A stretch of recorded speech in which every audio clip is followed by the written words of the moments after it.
نحمدہ ونصلی علی رسولہ الکریم اما بعد فاعوذ باللہ من الشیطان الرجیم بسم اللہ الرحمن الرحیم رب اشرح لی صدری ویسر لی امری واحلل عقدۃ من لسانی یفقہوا قولی۔ السلام علیکم ورحمۃ اللہ وبرکاتہ۔ 10واں پارہ۔ اعوذ باللہ من الشیطان الرجیم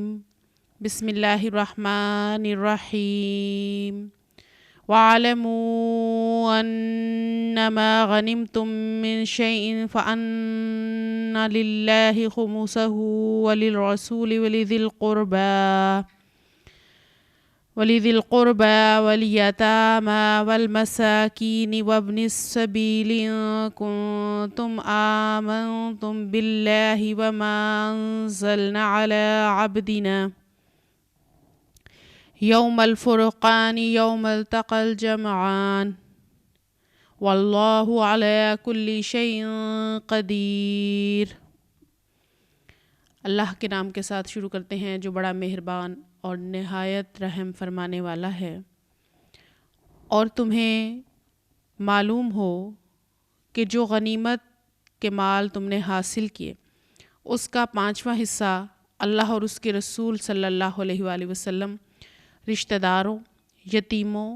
مسکینوں اور مسافروں کے لیے ہے۔ اگر تم ایمان لائے ہو اللہ پر اور اس چیز پر جو فیصلے کے روز یعنی دونوں فوجوں کے مڑ بھیڑ کے دن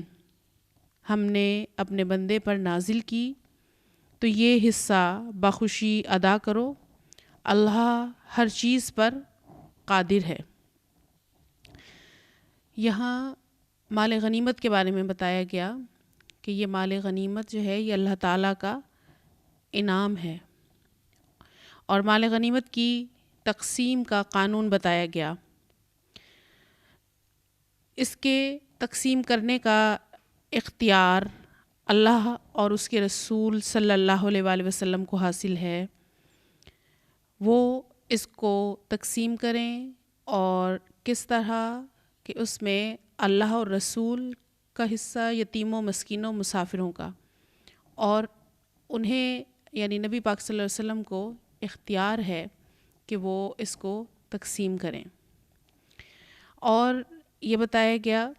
کہ یہ جو تمہاری مدد ہوئی ہے یہ مدد اصل میں اللہ تعالیٰ نے کی ہے، اور اللہ کی مدد کی وجہ سے تمہیں مال غنیمت ملا۔ یاد کرو وہ وقت جب کہ تم وادی کے اس جانب تھے اور دوسری جانب پڑاؤ ڈالے ہوئے تھے، اور قافلہ تم سے نیچے ساحل کی طرف تھا۔ اگر کہیں پہلے سے تمہارے اور ان کے درمیان مقابلے کی قرارداد ہو چکی ہوتی تو تم ضرور اس موقع پر پہلو تہی کر جاتے، لیکن جو کچھ پیش آیا وہ اس لیے تھا کہ جس بات کا فیصلہ اللہ کر چکا تھا اسے ظہور میں لے آئے، تاکہ جسے ہلاک ہونا ہے وہ دلیل روشن کے ساتھ ہلاک ہو، اور جسے زندہ رہنا ہے وہ دلیل روشن کے ساتھ زندہ رہے۔ یقیناً خدا سننے اور جاننے والا ہے۔ اور یاد کرو وہ وقت جب کہ اے نبی صلی اللہ علیہ وآلہ وسلم خدا ان کو تمہارے خواب میں تھوڑا دکھا رہا تھا۔ اگر کہیں وہ تمہیں ان کی تعداد زیادہ دکھا دیتا تو تم ضرور ہمت ہار جاتے اور لڑائی کے معاملے میں جھگڑا شروع کر دیتے، لیکن اللہ نے ہی تمہیں بچایا۔ یقیناً وہ سینوں کا حال تک جانتا ہے۔ یاد کرو جب کہ مقابلے کے وقت خدا نے تم لوگوں کی نگاہوں میں دشمنوں کو تھوڑا دکھایا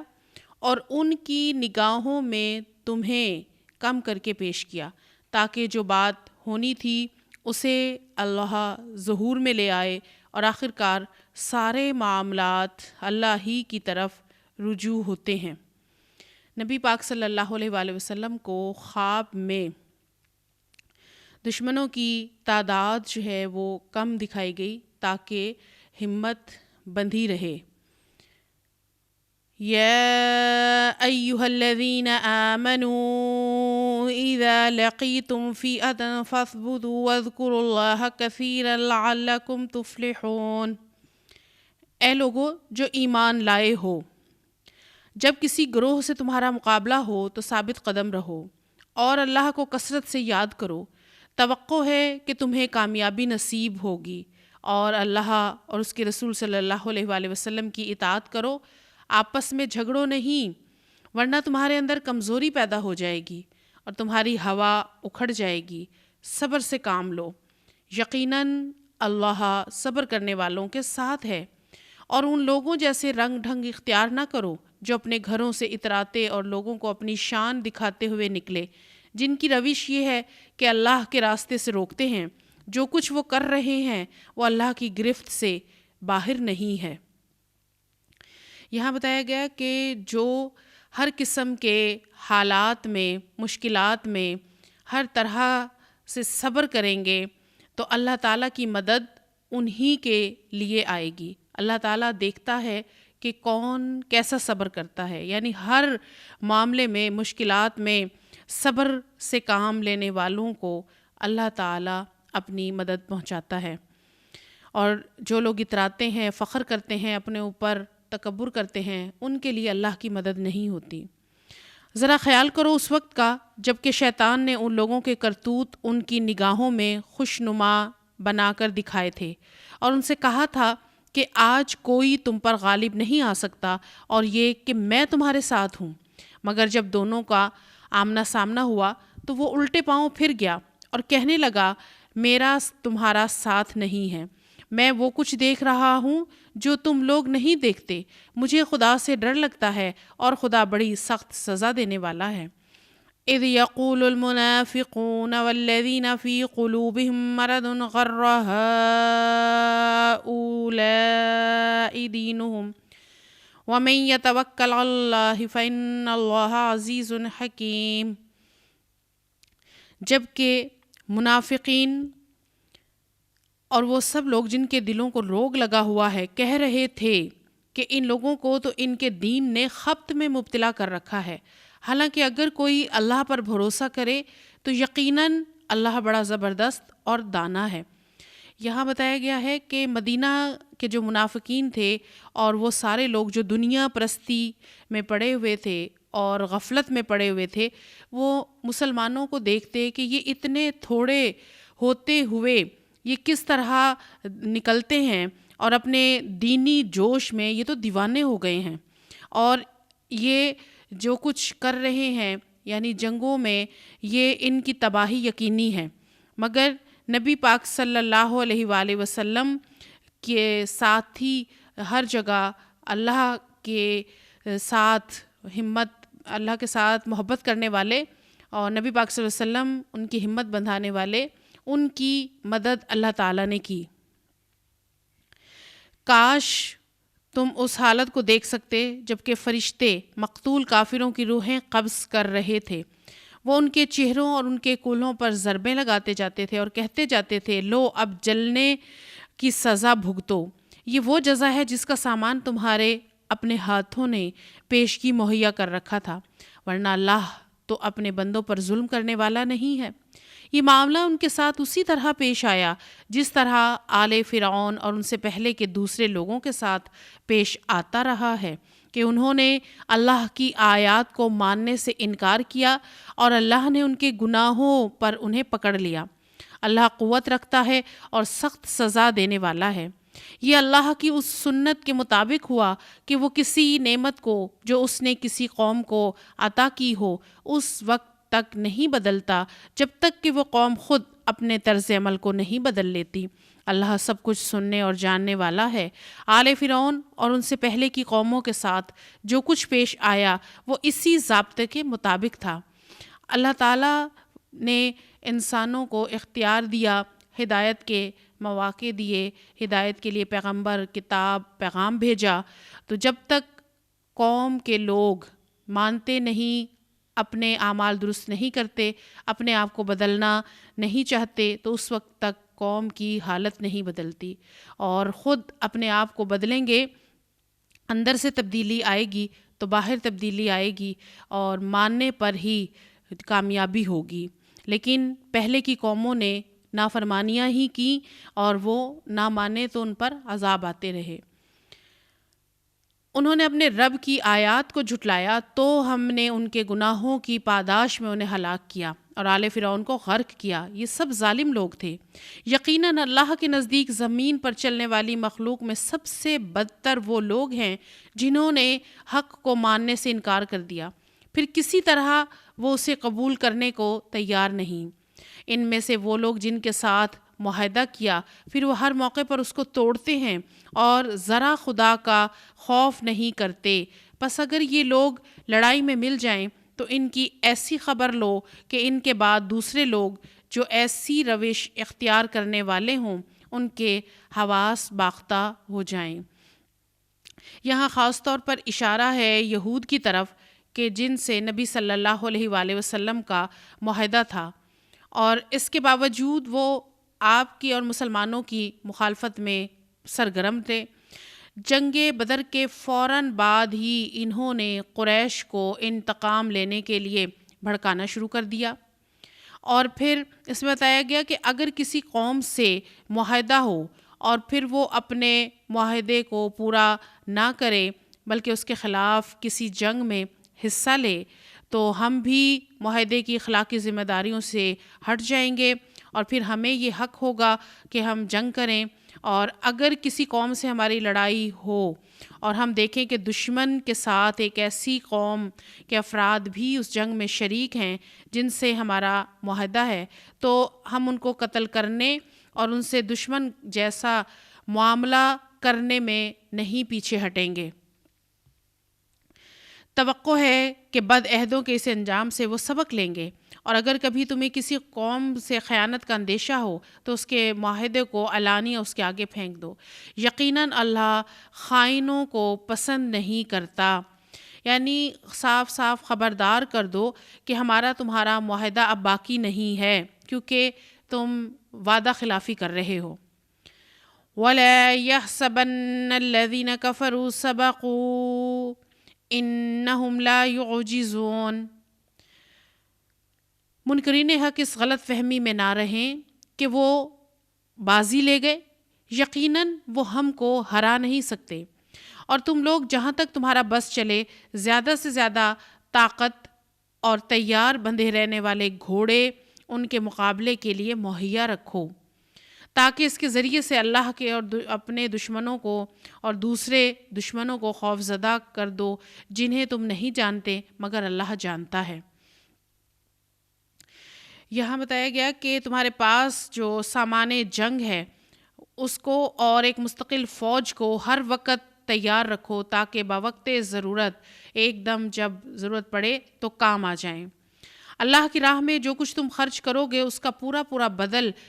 تمہیں مل جائے گا اور تمہارے ساتھ ہرگز ظلم نہیں ہوگا۔ اور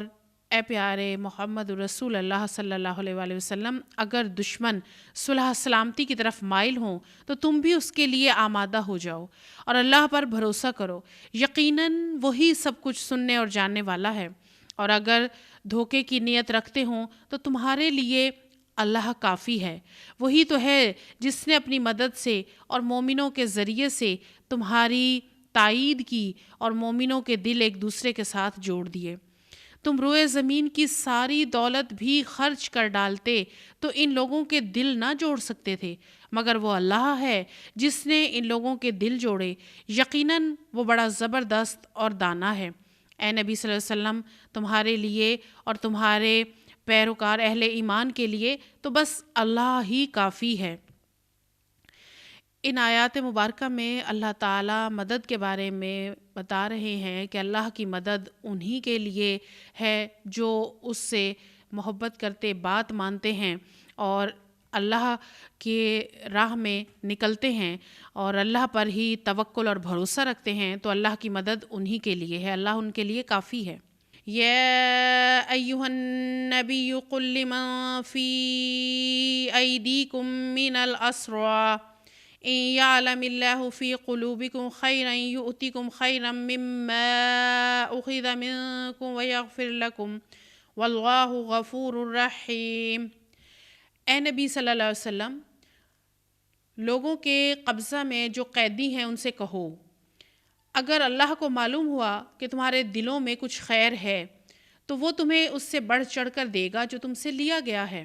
اور تمہاری خطائیں معاف کرے گا۔ اللہ درگزر کرنے والا، رحم فرمانے والا ہے۔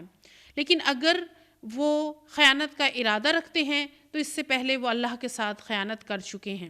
چنانچہ اسی کی سزا اللہ نے انہیں دی کہ وہ قابو میں آ گئے۔ اللہ سب کچھ جانتا اور حکیم ہے۔ جن لوگوں نے ایمان قبول کیا اور ہجرت کی اور اللہ کی راہ میں اپنی جانیں لڑائیں اور اپنے مال کھپائے، اور جن لوگوں نے ہجرت کرنے والوں کو جگہ دی اور ان کی مدد کی، وہی دراصل ایک دوسرے کے ولی ہیں۔ رہے وہ لوگ جو ایمان تو لے آئے مگر ہجرت کر کے دارالاسلام میں نہیں آ گئے تو اس سے تمہارا ولایت کا کوئی تعلق نہیں ہے جب تک کہ وہ ہجرت کر کے نہ آ جائیں۔ ہاں، اگر دین کے معاملے میں وہ مدد مانگیں تو ان کی مدد کرنا تم پر فرض ہے، لیکن کسی ایسی قوم کے خلاف نہیں جس سے تمہارا معاہدہ ہو۔ جو کچھ تم کرتے ہو اللہ اسے دیکھتا ہے۔ جو لوگ منکر حق ہیں وہ ایک دوسرے کی حمایت کرتے ہیں۔ اگر تم یہ نہ کرو گے تو زمین میں فتنہ اور بڑا فساد برپا ہوگا۔ یہاں ولایت کے بارے میں بتایا گیا کہ ولایت کا لفظ جو ہے عربی زبان میں مدد، حمایت، نصرت کے معنی میں دوستی، قرابت داری، سرپرستی سے ملتے جلتے مفہوم میں بولا جاتا ہے۔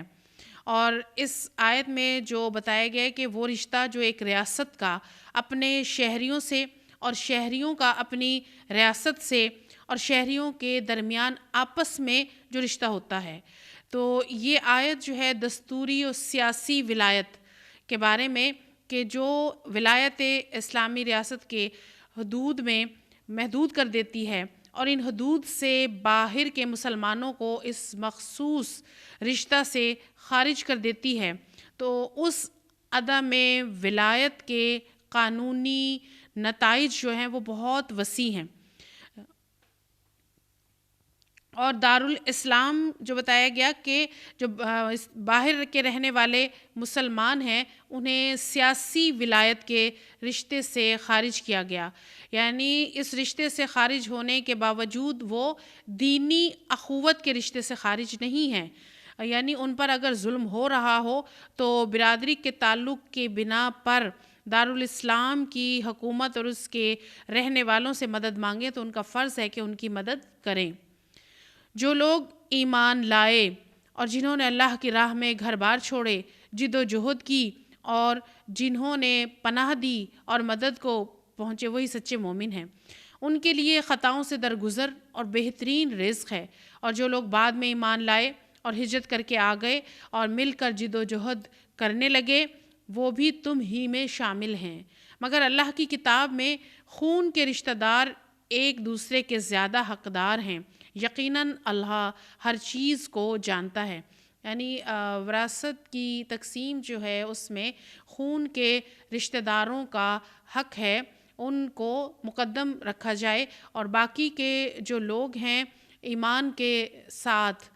دین اسلام کی وجہ سے اخوت میں، بھائی چارے میں ایک دوسرے کے بھائی بند ہیں۔ سورۃ التوبہ کے آغاز میں بسم اللہ نہیں پڑھی جاتی۔ براءۃ من اللہ ورسولہ الی الذین عاہدتم من المشرکین فسیحوا فی الارض اربعۃ اشہر واعلموا انکم غیر معجز اللہ وان اللہ مخزی الکافرین۔ اعلان برات ہے اللہ اور اس کے رسول صلی اللہ علیہ وسلم کی طرف سے ان مشرکین کو جن سے تم نے معاہدے کیے تھے، بس تم لوگ زمین میں 4 مہینے اور چل پھر لو، اور جان رکھو کہ تم اللہ کو عاجز کرنے والے نہیں ہو، اور یہ کہ اللہ منکرین حق کو رسوا کرنے والا ہے۔ اطلاع عام ہے اللہ اور اس کے رسول صلی اللہ علیہ وسلم کی طرف سے حج اکبر کے دن تمام لوگوں کے لیے کہ اللہ مشرکین سے بری الذمہ ہے اور اس کا رسول بھی۔ اب اگر تم لوگ توبہ کر لو تو تمہارے لیے بہتر ہے، اور جو منہ پھیرتے ہو تو خوب سمجھ لو کہ تم اللہ کو عاجز کرنے والے نہیں ہو۔ اور اے نبی صلی اللہ علیہ وسلم، انکار کرنے والوں کو سخت عذاب کی خوشخبری دے دو، سوائے ان کے مشرکین کے جن سے تم نے معاہدے کیے، پھر انہوں نے اپنے عہد کو پورا کرنے میں تمہارے ساتھ کوئی کمی نہیں کی اور نہ تمہارے خلاف کسی کی مدد کی، تو ایسے لوگوں کے ساتھ تم بھی مدت معاہدہ تک وفا کرو، کیونکہ اللہ متقیوں کو ہی پسند کرتا ہے۔ پس جب حرام مہینے گزر جائیں تو مشرکین کو قتل کرو جہاں پاؤ، اور انہیں پکڑو اور گھیرو، ہر گات میں ان کی خبر لینے کے لیے بیٹھو۔ اعلان برات، برات کا معنی ہے بیزاری۔ تو نبی پاک صلی اللہ علیہ وآلہ وسلم نے جب 6 ہجری میں حضرت ابوبکر صدیق رضی اللہ تعالیٰ عنہ کو حج کے لیے روانہ کیا، اور پیچھے جب یہ آیات نازل ہوئیں تو حضور صلی اللہ علیہ وسلم نے حضرت علی کو بھیجا تاکہ حاجیوں کو مجمع عام میں انہیں سنا دیں اور بتا دیں، اور اس میں پھر 4 باتوں کا اعلان کیا گیا۔ نمبر 1، جنت میں کوئی ایسا شخص داخل نہیں ہوگا جو دین اسلام کو قبول کرنے سے انکار کرے۔ نمبر 2، اس سال کے بعد کوئی مشرک حج کے لیے نہ آئے۔ نمبر 3، بیت اللہ کے گرد رہنا طواف کرنا ممنوع ہے۔ نمبر 4، جن لوگوں کے ساتھ رسول اللہ صلی اللہ علیہ وسلم کا معاہدہ باقی ہے، تو جنہوں نے معاہدے میں کوئی خلاف ورزی نہیں کی، تو ان کے ساتھ مدت معاہدہ تک وفا کی جائے۔ حضور صلی اللہ علیہ وسلم کی اس ہدایت کے مطابق حضرت علی رضی اللہ تعالیٰ عنہ نے یہ اعلان 10 ذی الحج کو کیا۔ پھر توبہ کر لیں، نماز قائم کریں، زکوٰۃ ادا کریں تو انہیں چھوڑ دو، اللہ درگزر کرنے والا، رحم فرمانے والا ہے۔ اور اگر مشرکین میں سے کوئی شخص پناہ مانگ کر پاس آئے تو اسے پناہ دے دو یہاں تک کہ وہ اللہ کا کلام سن لے، پھر اسے پہنچا دو۔ اس لیے کرنا ہے تاکہ یہ لوگ علم نہیں رکھتے، ان کو بتانا ہے۔ کیف یکون للمشرکین عہد عند اللہ وعند رسولہ الا الذین عاہدتم عند المسجد الحرام فما استقاموا لكم فاستقیموا لهم ان اللہ یحب المتقین۔ ان مشرکین کے لیے اللہ کے رسول صلی اللہ علیہ وسلم کے نزدیک کوئی عہد کیسے ہو سکتا ہے سوائے ان لوگوں کے جن سے تم نے مسجد حرام کے پاس معاہدہ کیا تھا، تو جب تک وہ تمہارے ساتھ سیدھے رہیں تم بھی ان کے ساتھ سیدھے رہو، کیونکہ اللہ متقیوں کو پسند کرتا ہے۔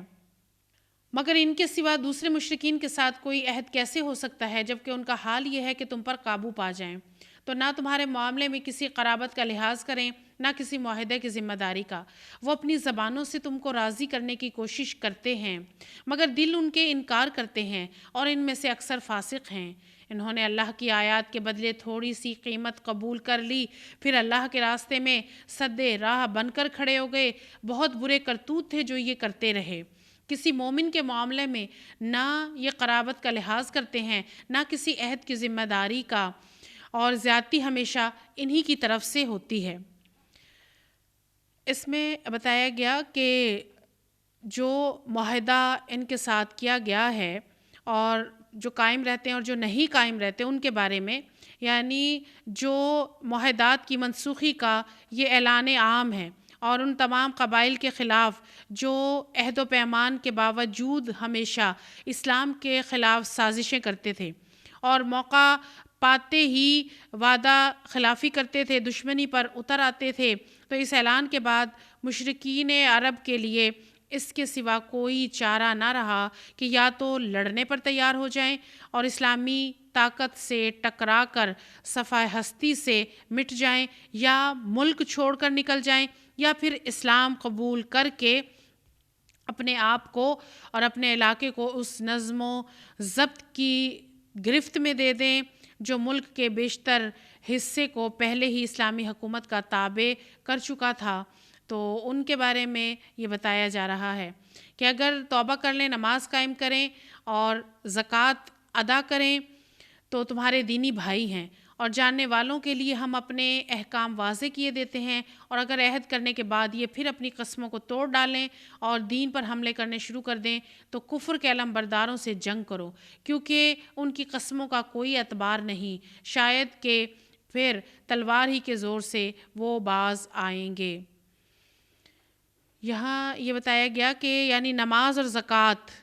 ادا کریں اور توبہ کر لیں تو دینی بھائی ہیں، اگر شرط پوری کریں تو ٹھیک، اور اگر شرط پوری نہیں کرتے تو ان پر ہاتھ اٹھانا ہوگا اور ان سے اسلامی معاشرے میں ان کو برابر کے حقوق حاصل ہوں، اور ان کو دیکھا جائے گا کہ اب وہ کیا کرتے ہیں، ان کی قسموں کا کوئی اعتبار نہیں ہے، ان کے عمل کو دیکھنا ہے کہ یہ کس طرح مانتے ہیں۔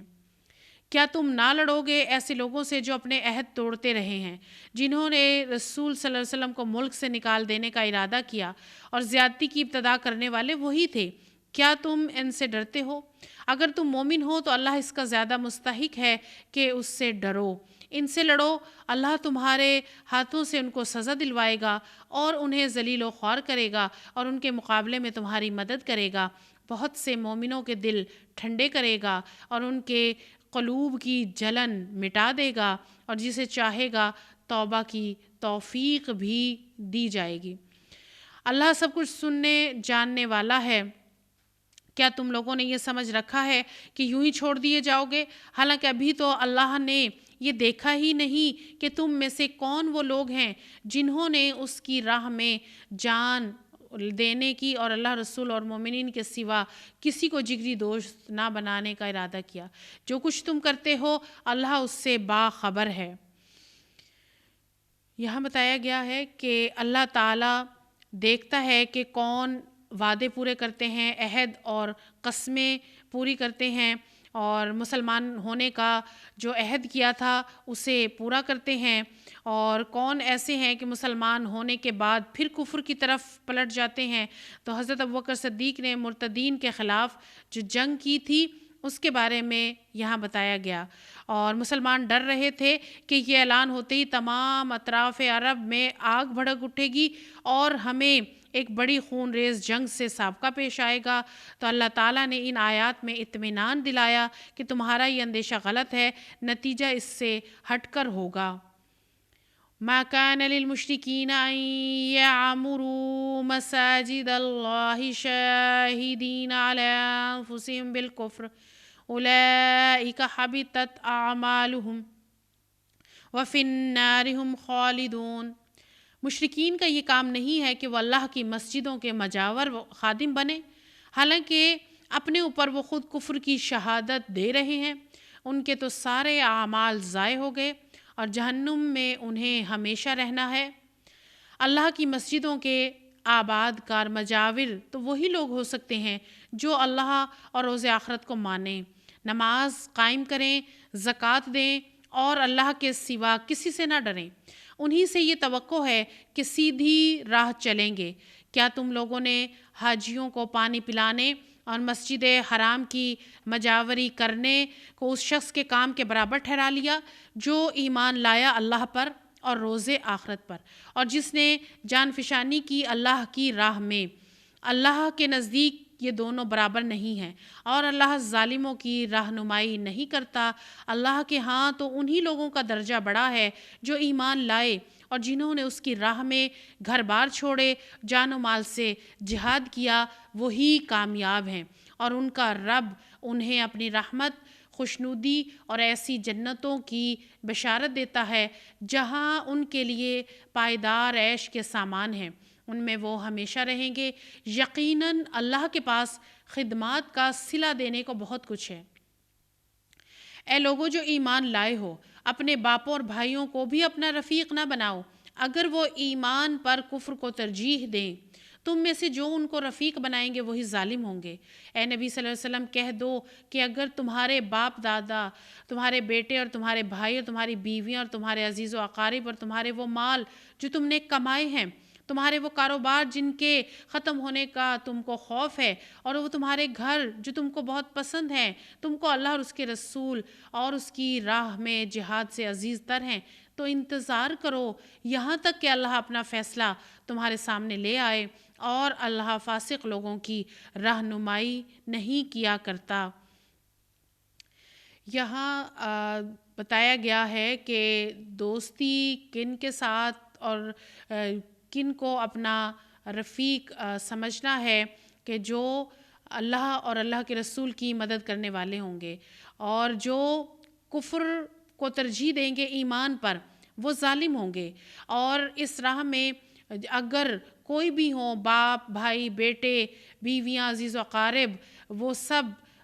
جو ہیں اگر اللہ سے دور کرنے والے ہیں تو تم ان سے دور ہو جاؤ، اور جو اللہ سے ہٹ کر کسی اور طرف لے جائیں تو ان سے تمہاری محبت نہیں ہونی چاہیے۔ تو اللہ اور اس کے رسول صلی اللہ علیہ وآلہ وسلم کی محبت سب سے بڑھ کر ہونی چاہیے، اور پھر اللہ تعالیٰ ایسے لوگوں کی ہی مدد کرتا ہے، ورنہ وہ فاسقوں کی رہنمائی نہیں کرتا۔ لقد نصرکم اللہ فی مواطن کثیرۃ ویوم حنین اذ اعجبتکم کثرتکم فلم تغن عنکم شیئا وضاقت علیکم الارض بما رحبت ثم ولیتم مدبرین۔ اللہ اس سے پہلے بہت سے مواقع پر تمہاری مدد کر چکا ہے۔ ابھی غزوہ حنین کے روز، اس روز تمہیں اپنی کثرت تعداد کا غرور تھا، مگر وہ تمہارے کچھ کام نہ آئی، اور زمین اپنی وسعت کے باوجود تم پر تنگ ہو گئی اور تم پیٹھ پھیر کر بھاگ نکلے۔ یہاں غزوہ حنین جو شوال 8 ہجری میں، ان آیات کے نزول سے صرف 12-13 مہینے پہلے مکے اور طائف کے درمیان وادی حنین میں جو پیش آیا، اس غزوہ میں مسلمانوں کی طرف سے 12,000 فوج تھی اور دوسری طرف کفار ان سے بہت کم تھے، لیکن اس کے باوجود قبیلہ حوازن کے تیر اندازوں نے مسلمانوں کا منہ پھیرا اور لشکر اسلام بری طرح تتر بتر ہو کر پسپا ہوا۔ تو اس وقت صرف نبی صلی اللہ علیہ وآلہ وسلم اور تھوڑے سے مٹھی بھر جاں باز صحابہ کرام تھے جن کے قدم اپنی جگہ پر جمے رہے، اور انہی کی ثابت قدمی کا نتیجہ تھا کہ دوبارہ فوج کی ترتیب قائم ہو سکی اور بالآخر فتح مسلمانوں کے ہاتھ رہی، ورنہ فتح مکہ سے جو کچھ حاصل ہوا اس سے بہت زیادہ جنگ حنین میں کھو دینا پڑنا تھا۔ پھر اللہ نے اپنی سکینت مومنین پر نازل فرمائی، وہ لشکر اتارے جو تم کو نظر نہ آتے تھے، اور منکرین حق کو سزا دی کہ یہی بدلہ ہے ان لوگوں کے لیے جو حق کا انکار کریں۔ اس طرح سزا دینے کے بعد اللہ جس کو چاہتا ہے توبہ کی توفیق بھی بخش دیتا ہے، اور اللہ درگزر کرنے والا، رحم فرمانے والا ہے۔ اے لوگو جو ایمان لائے ہو، مشرکین ناپاک ہیں، لہٰذا اس سال کے بعد یہ مسجد حرام کے قریب نہ پھٹکنے پائیں، اور اگر تمہیں تنگ دستی کا خوف ہے تو بعید نہیں کہ اللہ چاہے تو تمہیں اپنے فضل سے غنی کر دے، اللہ علیم و حکیم ہے۔ جنگ کرو اہل کتاب میں سے ان لوگوں کے خلاف جو اللہ اور روز آخرت پر ایمان نہیں لاتے، اور جو کچھ اللہ اور اس کے رسول صلی اللہ علیہ وسلم نے حرام قرار دیا ہے اسے حرام نہیں کرتے، اور دین حق کو اپنا دین نہیں بناتے، یہاں تک کہ وہ اپنے ہاتھ سے جزیہ دیں اور چھوٹے بن کر رہیں۔ یہودی کہتے ہیں کہ عزیر اللہ کا بیٹا ہے، اور عیسائی کہتے ہیں کہ مسیح اللہ کا بیٹا ہے۔ یہ بے حقیقت باتیں ہیں جو وہ اپنی زبانوں سے نکالتے ہیں۔ ان لوگوں کو کی دیکھا دیکھی جو ان سے پہلے کفر میں مبتلا ہوئے تھے، خدا کی مار ان پر، یہ کہاں سے دھوکہ کھا رہے ہیں۔ یہاں اللہ تعالیٰ نے بتایا کہ غزوہ حنین میں جن کفار نے شکست کھائی تھی وہ سب بعد میں مسلمان ہوئے، اور آئندہ کے لیے ان کا حج اور ان کی زیارت جو ہے وہ بند نہیں، بلکہ مسجد حرام کی حدود میں ان کا داخلہ بھی بند کیا، اور یہ کہ اگر وہ ایمان لے آئیں اور دین حق پر چلنے لگیں تو زمین میں حاکم اور صاحب امر بن کر نہ رہیں، بلکہ زمین کے نظام زندگی میں فرما روائی اور امامت کے اختیارات اللہ اور اللہ کے رسول کو سمجھیں، اور یہ کہ اگر وہ جزیہ دینے پر تیار ہیں اور تو ان کی حفاظت جو ذمیوں کا حق ہے اسلامی حکومت میں وہ کیا جائے، اور وہ یہ کہ یہ لوگ ماننے والے ہو جائیں۔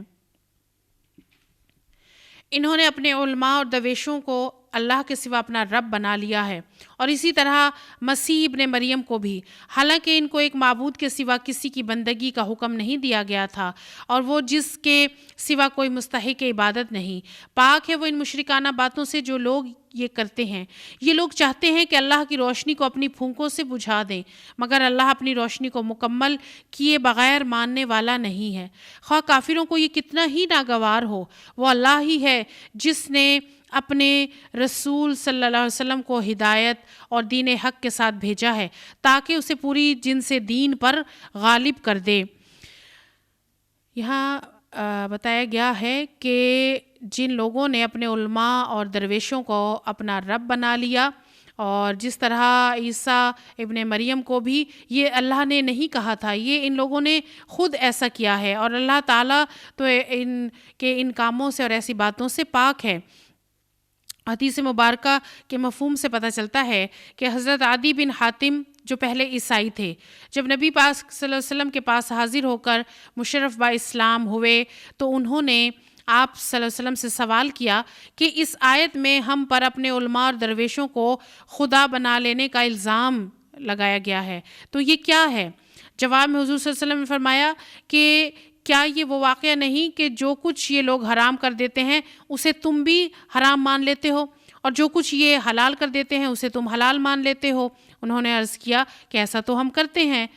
تو فرمایا کہ بس یہی ان کو رب بنانا ہے۔ تو اس سے معلوم ہوا کہ اللہ کی جو کتاب ہے، اللہ کی کتاب میں دلیل سے باتیں بتائی گئی ہیں، تو جو لوگ سند کے بغیر انسانی زندگی کے لیے حلال و حرام، جائز و ناجائز کی خود سے قید لگا دیتے ہیں، تو وہ اپنے آپ کو رب بنوانے کے قریب یہ کام کرتے ہیں، اور یہ ایسا کرنا درست نہیں ہے۔ خواہ مشرکوں کو یہ کتنا ہی ناگوار ہو، اے لوگوں جو ایمان لائے ہو، ان اہل کتاب کے اکثر علماء اور درویشوں کا حال یہ ہے کہ وہ لوگوں کے مال باطل طریقوں سے کھاتے ہیں اور انہیں اللہ کی راہ سے روکتے ہیں۔ دردناک سزا کی خوشخبری دو ان کو جو سونے اور چاندی جمع کر کے رکھتے ہیں، انہیں خدا کی راہ میں خرچ نہیں کرتے۔ ایک دن آئے گا کہ اسی سونے چاندی پر جہنم کی آگ دہکائی جائے گی، پھر اسی سے ان لوگوں کی پیشانیوں اور پہلوؤں اور پیٹھوں کو داغا جائے گا۔ یہاں بتایا گیا کہ اصل جو دین ہے وہ دین اسلام ہے، الدین ہے، اور عربی زبان میں دین کا جو لفظ ہے یہ نظام زندگی، طریقہ زندگی کے لیے استعمال ہوتا ہے، اور اس میں نبی پاک صلی اللہ علیہ وسلم کا اتباع کرنا ضروری ہے کہ بعثت رسول کی غرض کیا تھی وہ اس آیت میں بتائی گئی ہے کہ ہدایت اور دین حق کو پیغمبر صلی اللہ علیہ وآلہ وسلم لے کر آئے ہیں، اور دین کی نوعیت رکھنے والے تمام طریقوں کو اور نظاموں کو سب پر غالب کیا ہے کہ جو رسول صلی اللہ علیہ وآلہ وسلم نے بتایا، پہنچایا، عمل کر کے دکھایا ہے، اس کو ہی ماننا ہے۔ اور رسول کی بعثت کبھی اس غرض سے نہیں ہوتی کہ جو نظام زندگی وہ لے کر آیا ہے وہ کسی اور کی پابند ہو۔ نظام زندگی وہ اللہ تعالیٰ کے حقوق ہی ہیں کہ اللہ کا حق ادا کرنا ہے۔ یہ ہے وہ خزانہ جو تم نے اپنے لیے جمع کیا تھا، لوگ اپنی سمیٹی ہوئی دولت کا مزہ چکھو۔ یعنی جو لوگ سونا چاندی جمع کر کے رکھتے ہیں اور اس کی زکوٰۃ ادا نہیں کرتے، کنز بن جاتا ہے، تو جو بھی ایسا کرتا ہے وہی سونے چاندی اس دن آگ بن جائیں گے اور آگ ان پر دہکائی جائے گی۔ حقیقت یہ ہے کہ مہینوں کی تعداد جب سے اللہ نے زمین اور آسمان کو پیدا کیا ہے، اللہ کے نوشتے میں 12 ہی ہے، اور ان میں سے 4 مہینے حرام ہیں۔ یہی ٹھیک ضابطہ ہے۔ 4 مہینوں سے مراد جو ہیں یہ ذی القعدہ، ذی الحج، محرم، اور ان میں حج اور عمرہ کیا جاتا ہے۔ یعنی ذی الحج میں جو حج کیا جاتا ہے، باقی ذی القعدہ اور محرم اور رجب ان مہینوں میں عمرہ ادا کیا جاتا ہے۔ لہٰذا ان 4 مہینوں میں اپنے اوپر ظلم نہ کرو، مشرکوں سے مل کر لڑو جس طرح وہ تم سے مل کر لڑتے ہیں، اور جان رکھو کہ اللہ متقیوں کے ساتھ ہے۔ یہ نسیت و کفر میں ایک مزید کافرانہ حرکت ہے جس سے یہ کافر لوگ گمراہی میں مبتلا کیے جاتے ہیں۔ کسی سال ایک مہینے کو حلال کر لیتے ہیں اور کسی سال حرام کر دیتے ہیں تاکہ اللہ کے حرام کیے ہوئے مہینوں کی تعداد پوری بھی کر دیں اور اللہ کا حرام کیا ہوا حلال بھی کر لیں۔ مشرکین جو ہیں ان مہینوں میں بھی لڑنے سے باز نہ آئیں تو ان سے لڑو. اور اس میں کہ عرب میں نسی دو طرح کی ہوتی تھی. اس میں یہ کہ نمبر ایک تو جنگ و جدل اور غارت گری اور خون کے انتقام لینے کی خاطر کسی حرام مہینے کو حلال کر لیتے تھے اور اس کے بدلے میں کسی حلال مہینے کو حرام کر لیتے تھے. اور دوسری صورت یہ تھی کہ جو قمری سال کو شمسی سال کے مطابق اور اس میں مہینہ بڑھا دیتے تاکہ حج ہمیشہ ایک ہی موسم میں آتا رہے اور ان زحمتوں سے بچ جائیں جو قمری حساب کے مطابق مختلف موسموں میں حج کیا جائے. تو اس لیے خود سے یہ حلال اور حرام کر لیا کرتے تھے، جس کو اللہ تعالیٰ بتا رہے ہیں کہ یہ ایسا کر رہے ہیں گمراہی کی وجہ سے، کفر کر رہے ہیں. يا أيها الذين آمنوا ما لكم إذا قيل لكم انفروا في سبيل الله أثاقلتم إلى الأرض أرضيتم بالحياة الدنيا من الآخرة فما متاع الحياة الدنيا في الآخرة إلا قليل. اے لوگو جو ایمان لائے ہو، تمہیں کیا ہو گیا ہے کہ جب تم سے اللہ کی راہ میں نکلنے کے لیے کہا گیا تو تم زمین سے چمٹ کر رہ گئے؟ کیا تم نے آخرت کے مقابلے میں دنیا کی زندگی کو پسند کر لیا؟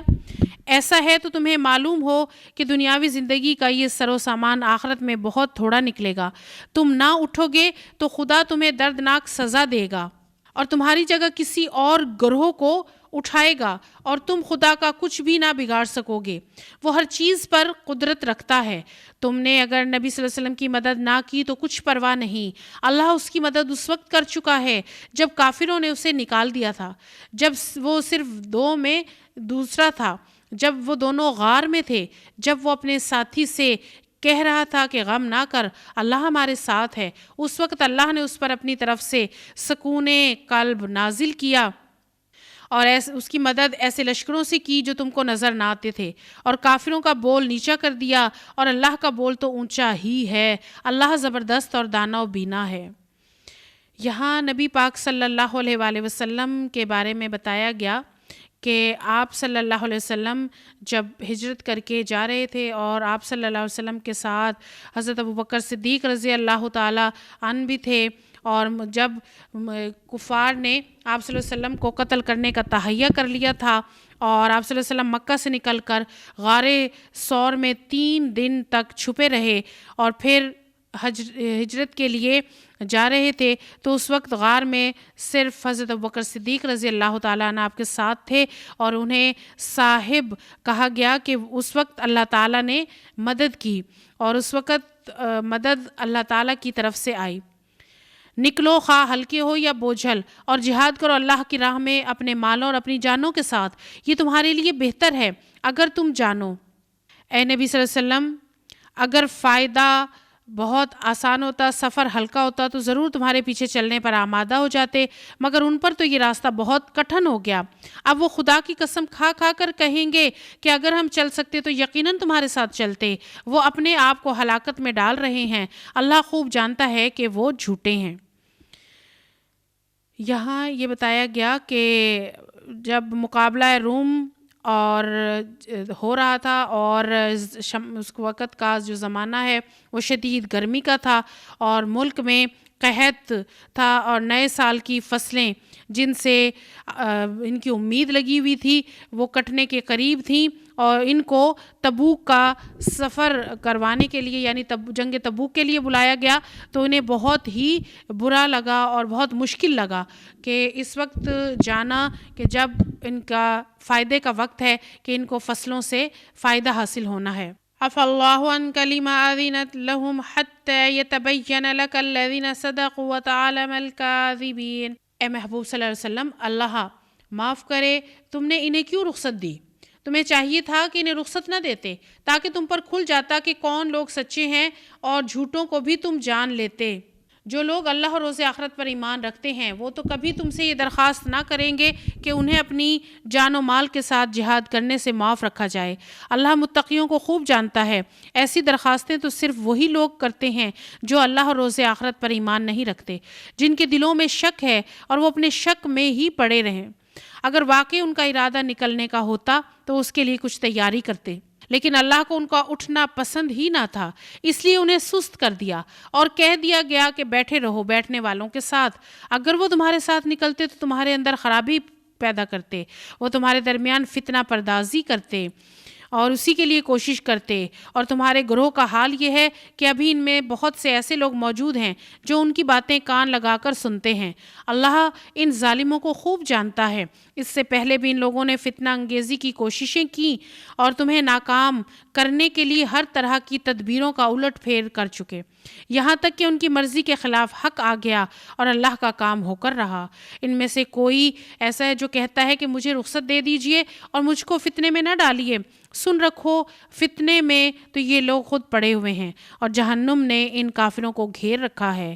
تمہارا بھلا ہوتا ہے تو انہیں رنج ہوتا ہے، اور کوئی مصیبت آتی ہے تو منہ پھیر کر خوش خوش پلٹتے ہیں اور کہتے جاتے ہوئے کہ اچھا ہوا ہم نے اپنا معاملہ ٹھیک کر لیا۔ ان سے کہو ہرگز کوئی برائی یا بھلائی ہمیں نہیں پہنچتی مگر وہ جو اللہ نے ہمارے لیے لکھ دی ہے۔ اللہ ہی ہمارا مولا ہے اور اہل ایمان کو اسی پر بھروسہ کرنا چاہیے۔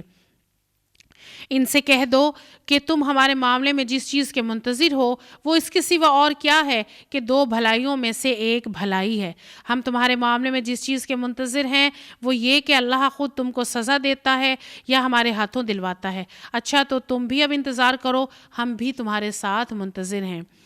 ان رکوعات میں جو جنگ تبوک کے بارے میں بتایا کہ جنگ تبوک کے لیے جب بلایا گیا تو سستی دکھائی، اور یہ سستی دکھانا ان کا تھا کہ فصلوں کی تیار ہو چکی تھی، فائدہ حاصل کرنا چاہتے تھے، مگر اللہ تعالیٰ یہ بتا رہے ہیں کہ یہ نہیں جانا چاہتے تھے تو اللہ تعالیٰ نے بھی ان کے لیے کچھ آسان نہیں کیا اور ان کو ان کے انہی کاموں میں پڑا رہنے دیا کہ اگر یہ چلے بھی جاتے تو یہ منافقین وہاں جا کر بھی ایسے ہی کام کرتے کہ جس سے فائدہ نہ ہوتا، اور یہ وہاں جا کر غلط کام کرتے، تو اس سے بہتر ہے کہ یہ نہ جائیں اور نہ گئے۔ اور نبی پاک صلی اللہ علیہ وآلہ وسلم کے بارے میں یہ اس انتظار میں رہتے ہیں کہ دیکھیں کیا ہوتا ہے، یعنی اگر جنگ میں کامیابی ہو تو انہیں لگتا ہے کہ ہم کیوں نہ ساتھ گئے، اور ناکامی ہو تو کہتے ہیں کہ اچھا ہوا ہم ساتھ نہ گئے، اور نبی پاک صلی اللہ علیہ وآلہ وسلم کی بھلائیوں کو دیکھ کر انہیں اچھا نہیں لگتا۔ تو اللہ تعالیٰ فرما رہے ہیں کہ اللہ تعالیٰ ہی مولا ہے اور اہل ایمان تو اسی پر بھروسہ رکھتے ہیں، اور یہ جس چیز کے منتظر ہیں وہ تو ہو کر ہی رہے گی۔ اور منتظر ہونا کیا ہے؟ یعنی اللہ کی راہ میں شہادت یا اسلام کی فتح، وہ جس کے لیے لکھ دی جاتی ہے شہادت وہ اس کو درجہ مل جاتا ہے۔ ان سے کہو تم اپنے مال خواہ راضی خوشی خرچ کرو یا باکراہت، بہرحال وہ قبول نہ کیے جائیں گے کیونکہ تم لوگ فاسق ہو۔ ان کے دیے ہوئے مال قبول نہ ہونے کی وجہ اس کے سوا نہیں کہ انہوں نے اللہ اور اس کے رسول صلی اللہ علیہ وسلم سے کفر کیا۔ نماز کے لیے آتے ہیں تو سستی کے ساتھ، اور راہ خدا میں خرچ کرتے ہیں تو بادل ناخواستہ خرچ کرتے ہیں۔ ان کے مال و دولت اور ان کی کثرت اولاد کو دیکھ کر دھوکہ نہ کھاؤ، اللہ تو یہ چاہتا ہے کہ انہی چیزوں کے ذریعے سے ان کو دنیا کی زندگی میں بھی مبتلا عذاب کرے، اور یہ جان بھی دیں تو انکار حق کی حالت میں دیں۔ وہ خدا کی قسم کھا کھا کر کہتے ہیں کہ ہم تمہیں میں سے ہیں، حالانکہ وہ ہرگز تم میں سے نہیں ہیں، اصل میں تو وہ ایسے لوگ ہیں جو تم سے خوف زدہ ہیں۔ اور اگر وہ کوئی جائے پناہ لیں، کوئی کھو جس میں گھس بیٹھنے کی جگہ، تو بھاگ کر اس میں جا چھپیں۔ اے نبی صلی اللہ علیہ وسلم، ان میں سے بعض لوگ صدقات کی تقسیم میں اعتراضات کرتے ہیں، اگر اس مال میں سے انہیں کچھ دے دیا جائے تو خوش ہو جائیں اور نہ دیا جائے تو بگڑنے لگتے ہیں۔ کیا اچھا ہوتا کہ اللہ اور رسول صلی اللہ علیہ وسلم جو کچھ بھی انہیں دیا اس پر وہ راضی رہتے اور کہتے کہ اللہ ہمارے لیے کافی ہے، وہ اپنے فضل سے ہمیں اور بہت کچھ دے گا، اور رسول صلی اللہ علیہ وسلم بھی ہم پر عنایت فرمائے گا، ہم اللہ ہی کی طرف نظر جمائے ہوئے ہیں۔ یہاں اموال صدقات یعنی جو لوگ بھی زکوٰۃ کے بارے میں بتایا گیا کہ اعتراضات کرتے ہیں، اور اگر ان کو دے دیا جائے، مال صدقات انہیں دے دیے جائیں تو خوش ہو جاتے ہیں، نہ دیا جائے تو بگڑنے لگتے ہیں۔ ہونا یہ چاہیے کہ جتنا مل جائے، جو کچھ مل جائے اس پر شکر ادا کریں، اور شکر ادا کر کے جتنا بھی دیا گیا اس پر قناعت کریں۔ انما الصدقات للفقراء والمساکین والعاملین علیہا والمؤلفۃ قلوبہم وفی الرقاب والغارمین وفی سبیل اللہ وابن السبیل فریضۃ من اللہ واللہ علیم حکیم۔ یہ صدقات تو دراصل فقیروں مسکینوں کے لیے ہیں، اور ان لوگوں کے لیے جو صدقات کے کام پر مامور ہوں، اور ان کے لیے جن کی تالیف قلب مطلوب ہو۔ نیز یہ گردنیں چھڑانے، قرض داروں کی مدد کرنے، راہ خدا میں مسافر نوازی میں استعمال کرنے کے لیے ہیں۔ یہ ایک فریضہ ہے اللہ کی طرف سے۔ اللہ سب کچھ سننے اور جاننے والا، دانا و بینا ہے۔ یہ جو صدقات کے بارے میں بتایا گیا، صدقات جو ہیں وہ دو طرح کے ہوتے ہیں، صدقات واجبہ اور صدقات نافلہ۔ صدقات واجبہ جس میں زکوٰۃ آ جاتی ہے، صدقات نافلہ جو نفل، اور یہ کہ زکوٰۃ جو ہے وہ سال میں ایک مرتبہ ادا کی جاتی ہے، اور صدقات نافلہ جو ہے وہ پورے سال میں جتنا بھی ہو اس میں سے خرچ کیا جائے۔ اور جو یہ زکوٰۃ کے حصہ دار بتائے گئے کہ کن کو زکوٰۃ دی جائے، ان میں سے فقیر، مسکین، اور جو صدقات کے کاموں پر مامور، یعنی جو بھی کام کرنے والے ہیں، ایسے عہدے ہیں ان کے پاس یا اداروں میں یا ایسی جگہوں پر کام کر رہے ہیں، تو ان کی جو تنخواہیں ہیں وہ بھی زکوٰۃ سے دی جا سکتی ہیں۔ اور گردن چھڑانے والے قرض دار، یعنی مصارف زکوٰۃ کے بارے میں بتایا گیا کہ ان کو زکوٰۃ دی جائے۔ اور تالیف قلب جو اس میں مؤلفۃ القلوب کہا گیا ہے، تو جو لوگ اسلام کی مخالفت میں سرگرم ہوں، اور مال دے کر ان کے جوش عداوت کو ٹھنڈا کیا جا سکتا ہے۔ اور جو لوگ کفار کے کیمپ میں ایسے ہوں کہ اگر انہیں مال سے توڑا جائے تو ٹوٹ کر مسلمانوں کے مددگار بن سکتے ہوں، یا جو لوگ نئے نئے اسلام میں داخل ہوئے ہوں اور ان کی کمزوریوں کو دیکھتے ہوئے اندیشہ ہو کہ اگر مال سے ان کی مدد نہ کی گئی تو وہ پھر کفر کی طرف پلٹ جائیں گے، تو ایسے لوگوں کو مستقل وظائف یا وقتی عطیے دیے جا سکتے ہیں۔ ان میں سے کچھ لوگ ہیں جو اپنی باتوں سے نبی صلی اللہ علیہ وسلم کو دکھ دیتے ہیں اور کہتے ہیں کہ یہ شخص کانوں کے کچے، کہو وہ تمہاری بھلائی کے لیے ایسا ہے۔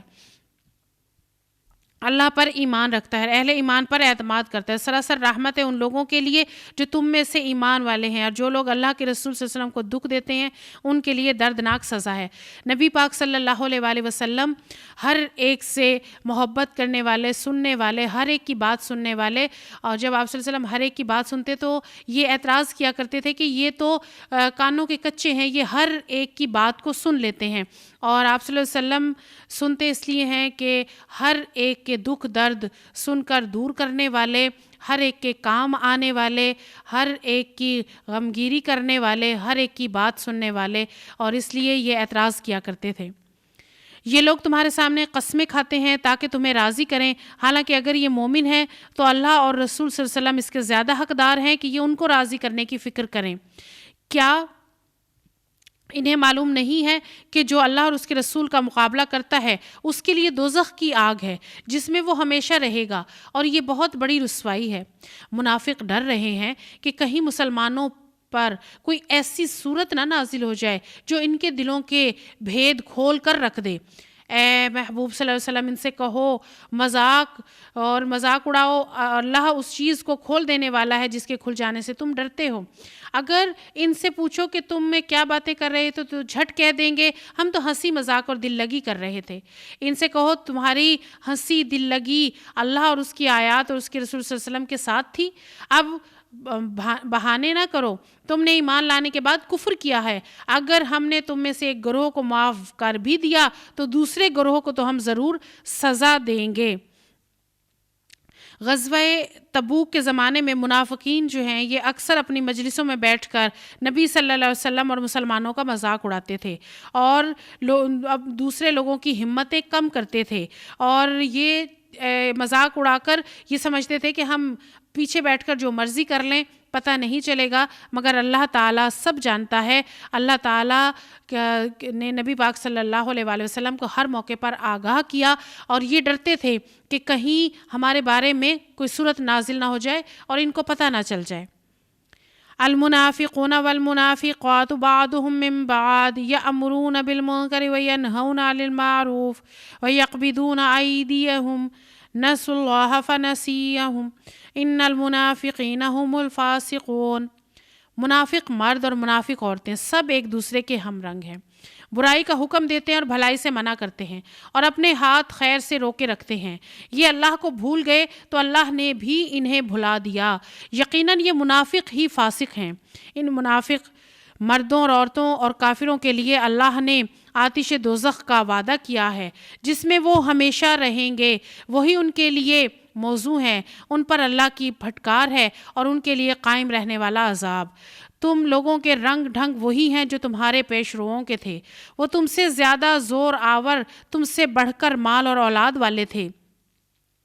پھر انہوں نے دنیا میں اپنے حصے کے مزے لوٹ لیے، اور تم نے بھی اپنے حصے کے مزے اسی طرح لوٹے جیسے انہوں نے لوٹے تھے، اور ویسی ہی بحثوں میں تم بھی پڑے جیسی بحثوں میں وہ پڑے تھے، سو ان کا انجام یہ ہوا کہ دنیا اور آخرت میں ان کا کیا دھرا سب ضائع ہو گیا اور وہی خسارے میں ہیں۔ کیا ان لوگوں کو اپنے پیش روؤں کی تاریخ نہیں پہنچی؟ نوح کی قوم، عاد، سمود، ابراہیم کی قوم، مدین کے لوگ اور وہ بستیاں جنہیں الٹ دیا گیا، ان کے رسول ان کے پاس کھلی کھلی نشانیاں لے کر آئے، پھر یہ اللہ کا کام نہ تھا کہ ان پر ظلم کرتا، مگر وہ آپ ہی اپنے اوپر ظلم کرنے والے تھے۔ پچھلی قوموں کی بستیاں جو نافرمانیوں کی وجہ سے سب پلٹ دی گئیں، ان پر عذاب آئے، اور یہ صرف اس وجہ سے کہ ان کے پاس رسول بھی آئے، اللہ کا پیغام بھی آیا، کھلی نشانیاں بھی آئیں، مگر اس کے باوجود نہ مانے تو انہوں نے اپنے اوپر خود ظلم کیا، اللہ تعالیٰ ان پر ظلم کرنے والا نہ تھا۔ مومن مرد اور مومن عورتیں سب ایک دوسرے کے رفیق ہیں، بھلائی کا حکم دیتے، برائی سے روکتے ہیں، نماز قائم کرتے ہیں، زکوٰۃ دیتے ہیں، اللہ اور رسول صلی اللہ علیہ وسلم کی اطاعت کرتے ہیں۔ یہ وہ لوگ ہیں جن پر اللہ کی رحمت نازل ہو کر رہے گی، یقیناً اللہ سب پر غالب، حکیم اور دانا ہے۔ ان مومن مردوں اور عورتوں سے اللہ کا وعدہ ہے کہ انہیں ایسے باغ دے گا جن کے نیچے نہریں بہتی ہوں گی، اور وہ ان میں ہمیشہ رہیں گے۔ ان سدا بہار باغوں میں ان کے لیے پاکیزہ قیام گاہیں ہوں گی، اور سب سے بڑھ کر یہ کہ اللہ کی خوشنودی انہیں حاصل ہوگی، اور یہی سب سے بڑی کامیابی ہے۔ یا ایھا النبی جاہد الکفار والمنافقین واغلظ علیہم ومأواہم جہنم وبئس المصیر۔ اے نبی صلی اللہ علیہ وسلم، کفار اور منافقین دونوں کا پوری قوت سے مقابلہ کرو، ان کے ساتھ سختی سے پیش آؤ، آخرکار ان کا ٹھکانہ جہنم ہے اور وہ بدترین جائے قرار ہے۔ یہ لوگ خدا کی قسم کھا کر کہتے ہیں ہم نے وہ بات نہیں کہی، حالانکہ انہوں نے ضرور وہ کافرانہ بات کہی ہے۔ وہ اسلام لانے کے بعد کفر کے مرتکب ہوئے اور انہوں نے وہ کچھ کرنے کا ارادہ کیا جسے نہ کر سکے۔ یعنی غزوہ تبوک کے بعد جو یہ آیات نازل ہوئیں، اور وہ کیا بات تھی، یعنی اس کے بارے میں متعدد روایات ہیں جو ان کے بارے میں بتائی گئی ہیں کہ اس زمانے میں منافقین نے ایک مسلمان نوجوان سے گفتگو کرتے ہوئے کہا کہ اگر واقعی وہ سب کچھ برحق ہے جو نبی صلی اللہ علیہ وآلہ وسلم پیش کرتے ہیں تو ہم سب بھی جو ہے ہم ان کو دیکھنا چاہتے ہیں۔ اور تبوک کے سفر میں ایک جگہ نبی صلی اللہ علیہ وسلم کی اونٹنی گم ہو گئی۔ اس وقت منافقوں کے ایک گروہ نے اپنی مجلس میں بیٹھ کر خوب مذاق اڑایا اور آپس میں کہا کہ یہ باتیں تو ایسی کرتے ہیں مگر اپنی اونٹنی کی کچھ خبر تک نہیں ہے کہ وہ اس وقت کہاں ہے۔ تو ان کی سازشوں کی طرف اشارہ کیا گیا ہے کہ یہ منافق جو ہیں انہوں نے یہ ایسے کام اور ایسی باتیں غزوہ تبوک کے زمانے میں بھی کی تھیں اور یہ اب بھی کر رہے ہیں۔ ان کا سارا غصہ اس بات پر ہے کہ اللہ اور اس کے رسول صلی اللہ علیہ وسلم نے اپنے فضل سے ان کو غنی کر دیا. اب اگر یہ اپنی اسی روش سے باز آئیں تو ان کے لیے بہتر ہے، اگر باز نہ آئے تو اللہ ان کو نہایت دردناک سزا دے گا، دنیا میں بھی اور آخرت میں بھی اور زمین میں بھی، اور کوئی ان کا حمایتی مددگار نہ ہوگا. ان میں سے بعض ایسے بھی ہیں جنہوں نے اللہ سے عہد کیا تھا کہ اگر اس نے اپنے فضل و کرم سے ہم کو نوازا تو ہم خیرات کریں گے اور صالح بن کر رہیں گے، مگر جب اللہ نے اپنے فضل سے ان کو دولت مند کر دیا تو بخل پر اتر آئے، اپنے عہد سے ایسے پھرے کہ انہیں پرواہ تک نہیں ہے. نتیجہ یہ نکلا کہ ان کی اس بد عہدی کی وجہ سے جو انہوں نے اللہ کے ساتھ کی اور اس جھوٹ کی وجہ سے جو بولتے رہے، اللہ نے ان کے دلوں میں نفاق بٹھا دیا جو اس کے حضور ان کی پیشی کا پیچھا نہ چھوڑے گا، پیشی کے دن تک ان کا پیچھا نہ چھوڑے گا. کیا یہ لوگ جانتے نہیں ہیں کہ اللہ کو ان کے مخفی راز اور ان کی پوشیدہ سرگوشیاں تک معلوم ہیں اور وہ تمام غیب کی باتوں سے پوری طرح باخبر ہے، اور جو برضا و رغبت دینے والے اہل ایمان کی مالی قربانیوں پر یہ باتیں کرتے ہیں، مذاق اڑاتے ہیں، جن کے پاس راہ خدا میں دینے کے لیے اس کے سوا کچھ نہیں ہے، جو وہ اپنے اوپر مشقت برداشت کر کے دیتے ہیں، اللہ ان مذاق اڑانے والوں کا مذاق اڑاتا ہے اور ان کے لیے دردناک سزا ہے. اے نبی صلی اللہ علیہ وسلم، ایسے لوگوں کے لیے معافی کی درخواست کرو یا نہ کرو، اگر تم 70 مرتبہ بھی انہیں معاف کر دینے کی درخواست کرو گے تو اللہ انہیں معاف نہ کرے گا، اس لیے کہ انہوں نے اللہ اور اس کے رسول کے ساتھ کفر کیا ہے، تو اللہ نے بھی وعدہ کیا ہے کہ فاسق لوگوں کو راہ نجات نہیں دکھاتا. یعنی نبی پاک صلی اللہ علیہ وآلہ وسلم کے پاس آ کر یہ جو معذرتیں پیش کرتے ہیں، رخصتیں مانگتے ہیں، تو اللہ جانتا ہے، اور نبی پاک صلی اللہ علیہ وسلم کو یہ کہا جا رہا ہے کہ ان کے حق میں کوئی معافی کی درخواست نہ کرو. یعنی ایمان والوں کے بارے میں نبی پاک صلی اللہ علیہ وآلہ وسلم کی درخواست قبول کی جائے گی، کفار کے لیے نبی پاک صلی اللہ علیہ وسلم کی طرف سے بھی کوئی بات قبول نہ کی جائے گی جب تک کہ وہ ہدایت نہ پالیں، ایمان نہ لے آئیں. جن لوگوں کو پیچھے رہ جانے کی اجازت دی گئی تھی وہ اللہ کے رسول صلی اللہ علیہ وسلم کا ساتھ نہ دینے اور گھر بیٹھے رہنے پر خوش ہوئے، اور انہیں گوارا نہ ہوا کہ اللہ کی راہ میں جان و مال سے جہاد کریں. انہوں نے لوگوں سے کہا کہ سخت گرمی میں نہ نکلو، ان سے کہو کہ جہنم کی آگ اس سے زیادہ گرم ہے، کاش انہیں اس کا شعور ہوتا. اب چاہیے کہ یہ لوگ ہنسنا کم کریں اور روئیں زیادہ، اس لیے کہ جو برائی یہ کماتے رہے ہیں اس کی جزا ایسی ہی ہے. اگر اللہ ان کے درمیان تمہیں واپس لے جائے اور آئندہ ان میں سے کوئی گروہ جہاد کے لیے نکلنے کی تم سے اجازت مانگے تو صاف کہہ دینا، اب تم میرے ساتھ ہرگز نہیں چل سکتے اور نہ میری معیت میں کسی دشمن سے لڑ سکتے ہو. تم نے پہلے بیٹھ رہنے کو پسند کیا تھا تو اب گھر بیٹھنے والوں کے ساتھ ہی بیٹھے رہو، اور آئندہ ان میں سے جو کوئی مرے اس کی نماز جنازہ بھی تم ہرگز نہ پڑھنا اور نہ کبھی اس کی قبر پر کھڑے ہونا، کیونکہ انہوں نے اللہ اور اس کے رسول صلی اللہ علیہ وسلم کے ساتھ کفر کیا ہے اور مرے اس حال میں ہے کہ وہ فاسق ہیں. ان کی مالداری، ان کی کثرت اولاد کسی دھوکے میں نہ ڈالے. اللہ نے تو ارادہ کر لیا ہے کہ اس کے مال و اولاد کے ذریعے سے ان کو اسی دنیا میں سزا دے اور ان کی جانیں اس حال میں نکلے کہ وہ کافر ہوں.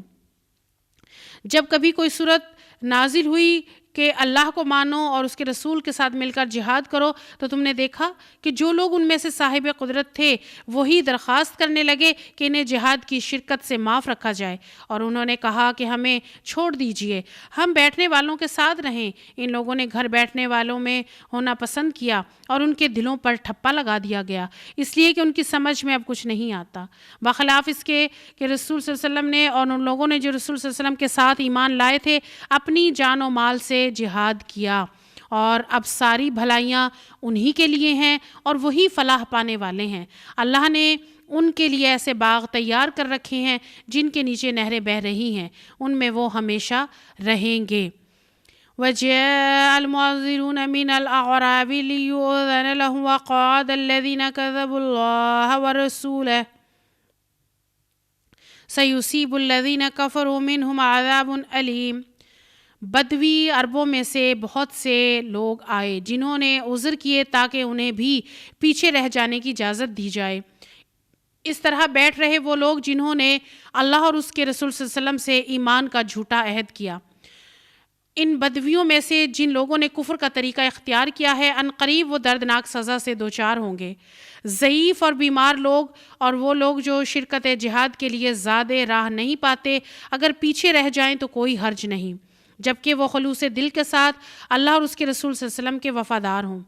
ایسے محسنین پر اعتراض کی کوئی گنجائش نہیں ہے اور اللہ درگزر کرنے والا رحم فرمانے والا ہے۔ اسی طرح ان لوگوں پر بھی کوئی اعتراض کا موقع نہیں ہے جنہوں نے خود آ کر تم سے درخواست کی تھی کہ ہمارے لیے سواریاں باہم پہنچائی جائیں، اور جب تم نے کہا کہ میں تمہارے لیے سواریوں کا انتظام نہیں کر سکتا، وہ مجبوراً واپس آ گئے، اور حال یہ تھا کہ ان کی آنکھوں میں آنسو جاری تھے اور انہیں اس بات کا بڑا رنج تھا کہ وہ اپنے شریک جہاد ہونے کے لیے قدرت نہیں رکھتے۔ البتہ اعتراض ان لوگوں پر ہے جو مالدار ہیں اور پھر بھی تم سے درخواست کرتے ہیں کہ انہیں شرکت جہاد سے معاف رکھا جائے۔ انہوں نے گھر بیٹھنے والوں میں شامل ہونا پسند کیا اور اللہ نے ان کے دلوں پر ٹھپا لگا دیا، اس لیے کہ اب یہ کچھ نہیں جانتے اللہ کے ہاں ان کی اس روش کا کیا نتیجہ نکلنے والا ہے۔ یہاں بتایا گیا ہے کہ جو لوگ بظاہر معذور تھے اور بیماری کی وجہ سے، معذوری کی وجہ سے انہیں جنگ میں جانے سے روکا گیا تو وہ رونے لگے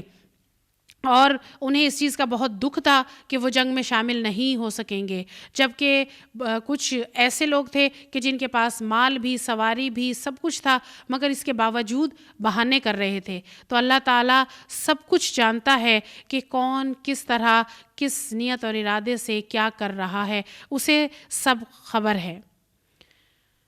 وآخر دعوانا الحمد للہ رب العالمین۔ السلام علیکم ورحمۃ اللہ وبرکاتہ۔ ربنا وتقبل منا انک انت السمیع العلیم وتب علینا انک انت التواب الرحیم، وصلی اللہ تعالی علی خیر خلقہ محمد وآلہ وصحبہ واہل بیتہ اجمعین برحمتک یا ارحم الراحمین۔ اس میں یہ کہ نمبر 1 تو جنگ و جدل اور غارت گری اور خون کے انتقام لینے کی خاطر کسی حرام مہینے کو حلال کر لیتے تھے اور اس کے بدلے میں کسی حلال مہینے کو حرام کر لیتے تھے، اور دوسری صورت یہ تھی کہ جو قمری سال کو شمسی سال کے مطابق اور اس میں مہینہ بڑھا دیتے تاکہ حج ہمیشہ ایک ہی موسم میں آتا رہے اور ان زحمتوں سے بچ جائیں جو قمری حساب کے مطابق مختلف موسموں میں حج کیا جائے۔ تو اس لیے خود سے یہ حلال اور حرام کر لیا کرتے تھے، جس کو اللہ تعالیٰ بتا رہے ہیں کہ یہ ایسا کر رہے ہیں گمراہی کی وجہ سے، کفر کر رہے ہیں۔ یا ایھا الذین آمنوا ما لکم اذا قیل لکم انفروا فی سبیل اللہ اثاقلتم الی الارض اردیتم بالحیاۃ الدنیا من الآخرہ فما متاع الحیاۃ الدنیا فی الآخرۃ الا قلیل۔ اے لوگو جو ایمان لائے ہو، تمہیں کیا ہو گیا ہے کہ جب تم سے اللہ کی راہ میں نکلنے کے لیے کہا گیا تو تم زمین سے چمٹ کر رہ گئے؟ کیا تم نے آخرت کے مقابلے میں دنیا کی زندگی کو پسند کر لیا؟ ایسا ہے تو تمہیں معلوم ہو کہ دنیاوی زندگی کا یہ سر و سامان آخرت میں بہت تھوڑا نکلے گا۔ تم نہ اٹھو گے تو خدا تمہیں دردناک سزا دے گا اور تمہاری جگہ کسی اور گروہ کو اٹھائے گا اور تم خدا کا کچھ بھی نہ بگاڑ سکو گے۔ وہ ہر چیز پر قدرت رکھتا ہے۔ تم نے اگر نبی صلی اللہ علیہ وسلم کی مدد نہ کی تو کچھ پرواہ نہیں، اللہ اس کی مدد اس وقت کر چکا ہے جب کافروں نے اسے نکال دیا تھا، جب وہ صرف 2 میں دوسرا تھا، جب وہ دونوں غار میں تھے، جب وہ اپنے ساتھی سے کہہ رہا تھا کہ غم نہ کر، اللہ ہمارے ساتھ ہے۔ اس وقت اللہ نے اس پر اپنی طرف سے سکون قلب نازل کیا اور اس کی مدد ایسے لشکروں سے کی جو تم کو نظر نہ آتے تھے، اور کافروں کا بول نیچا کر دیا، اور اللہ کا بول تو اونچا ہی ہے۔ اللہ زبردست اور دانا و بینا ہے۔ یہاں نبی پاک صلی اللہ علیہ وآلہ وسلم کے بارے میں بتایا گیا کہ آپ صلی اللہ علیہ وسلم جب ہجرت کر کے جا رہے تھے اور آپ صلی اللہ علیہ وسلم کے ساتھ حضرت ابوبکر صدیق رضی اللہ تعالیٰ عنہ بھی تھے، اور جب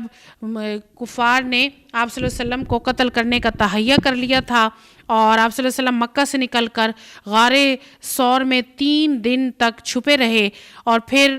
ہجرت کے لیے جا رہے تھے تو اس وقت غار میں صرف حضرت ابوبکر صدیق رضی اللہ تعالیٰ عنہ آپ کے ساتھ تھے، اور انہیں صاحب کہا گیا کہ اس وقت اللہ تعالیٰ نے مدد کی، اور اس وقت مدد اللہ تعالیٰ کی طرف سے آئی۔ نکلو خواہ ہلکے ہو یا بوجھل، اور جہاد کرو اللہ کی راہ میں اپنے مالوں اور اپنی جانوں کے ساتھ، یہ تمہارے لیے بہتر ہے اگر تم جانو۔ اے نبی صلی اللہ علیہ وسلم، اگر فائدہ بہت آسان ہوتا، سفر ہلکا ہوتا تو ضرور تمہارے پیچھے چلنے پر آمادہ ہو جاتے، مگر ان پر تو یہ راستہ بہت کٹھن ہو گیا۔ اب وہ خدا کی قسم کھا کھا کر کہیں گے کہ اگر ہم چل سکتے تو یقیناً تمہارے ساتھ چلتے۔ وہ اپنے آپ کو ہلاکت میں ڈال رہے ہیں، اللہ خوب جانتا ہے کہ وہ جھوٹے ہیں۔ یہاں یہ بتایا گیا کہ جب مقابلہ روم اور ہو رہا تھا، اور اس وقت کا جو زمانہ ہے وہ شدید گرمی کا تھا، اور ملک میں قحط تھا، اور نئے سال کی فصلیں جن سے ان کی امید لگی ہوئی تھی وہ کٹنے کے قریب تھیں، اور ان کو تبوک کا سفر کروانے کے لیے یعنی جنگ تبوک کے لیے بلایا گیا، تو انہیں بہت ہی برا لگا اور بہت مشکل لگا کہ اس وقت جانا کہ جب ان کا فائدے کا وقت ہے کہ ان کو فصلوں سے فائدہ حاصل ہونا ہے۔ عفا اللہ عنک لما اذنت لهم حتى يتبين لك الذين صدقوا وتعلم الكاذبين۔ اے محبوب صلی اللہ علیہ وسلم، اللہ معاف کرے، تم نے انہیں کیوں رخصت دی؟ تمہیں چاہیے تھا کہ انہیں رخصت نہ دیتے تاکہ تم پر کھل جاتا کہ کون لوگ سچے ہیں، اور جھوٹوں کو بھی تم جان لیتے۔ جو لوگ اللہ اور روز آخرت پر ایمان رکھتے ہیں وہ تو کبھی تم سے یہ درخواست نہ کریں گے کہ انہیں اپنی جان و مال کے ساتھ جہاد کرنے سے معاف رکھا جائے۔ اللہ متقیوں کو خوب جانتا ہے، ایسی درخواستیں تو صرف وہی لوگ کرتے ہیں جو اللہ اور روز آخرت پر ایمان نہیں رکھتے، جن کے دلوں میں شک ہے اور وہ اپنے شک میں ہی پڑے رہیں۔ اگر واقعی ان کا ارادہ نکلنے کا ہوتا تو اس کے لیے کچھ تیاری کرتے، لیکن اللہ کو ان کا اٹھنا پسند ہی نہ تھا، اس لیے انہیں سست کر دیا اور کہہ دیا گیا کہ بیٹھے رہو بیٹھنے والوں کے ساتھ۔ اگر وہ تمہارے ساتھ نکلتے تو تمہارے اندر خرابی پیدا کرتے، وہ تمہارے درمیان فتنہ پردازی کرتے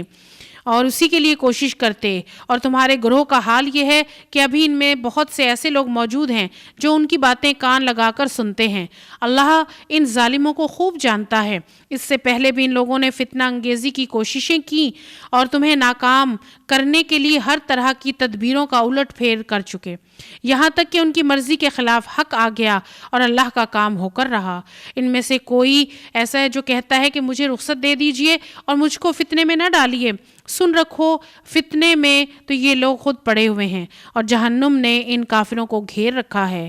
تمہارا بھلا ہوتا ہے تو انہیں رنج ہوتا ہے، اور کوئی مصیبت آتی ہے تو منہ پھیر کر خوش خوش پلٹتے ہیں اور کہتے جاتے ہوئے کہ اچھا ہوا ہم نے اپنا معاملہ ٹھیک کر لیا۔ ان سے کہو ہرگز کوئی برائی یا بھلائی ہمیں نہیں پہنچتی مگر وہ جو اللہ نے ہمارے لیے لکھ دی ہے۔ اللہ ہی ہمارا مولا ہے اور اہل ایمان کو اسی پر بھروسہ کرنا چاہیے۔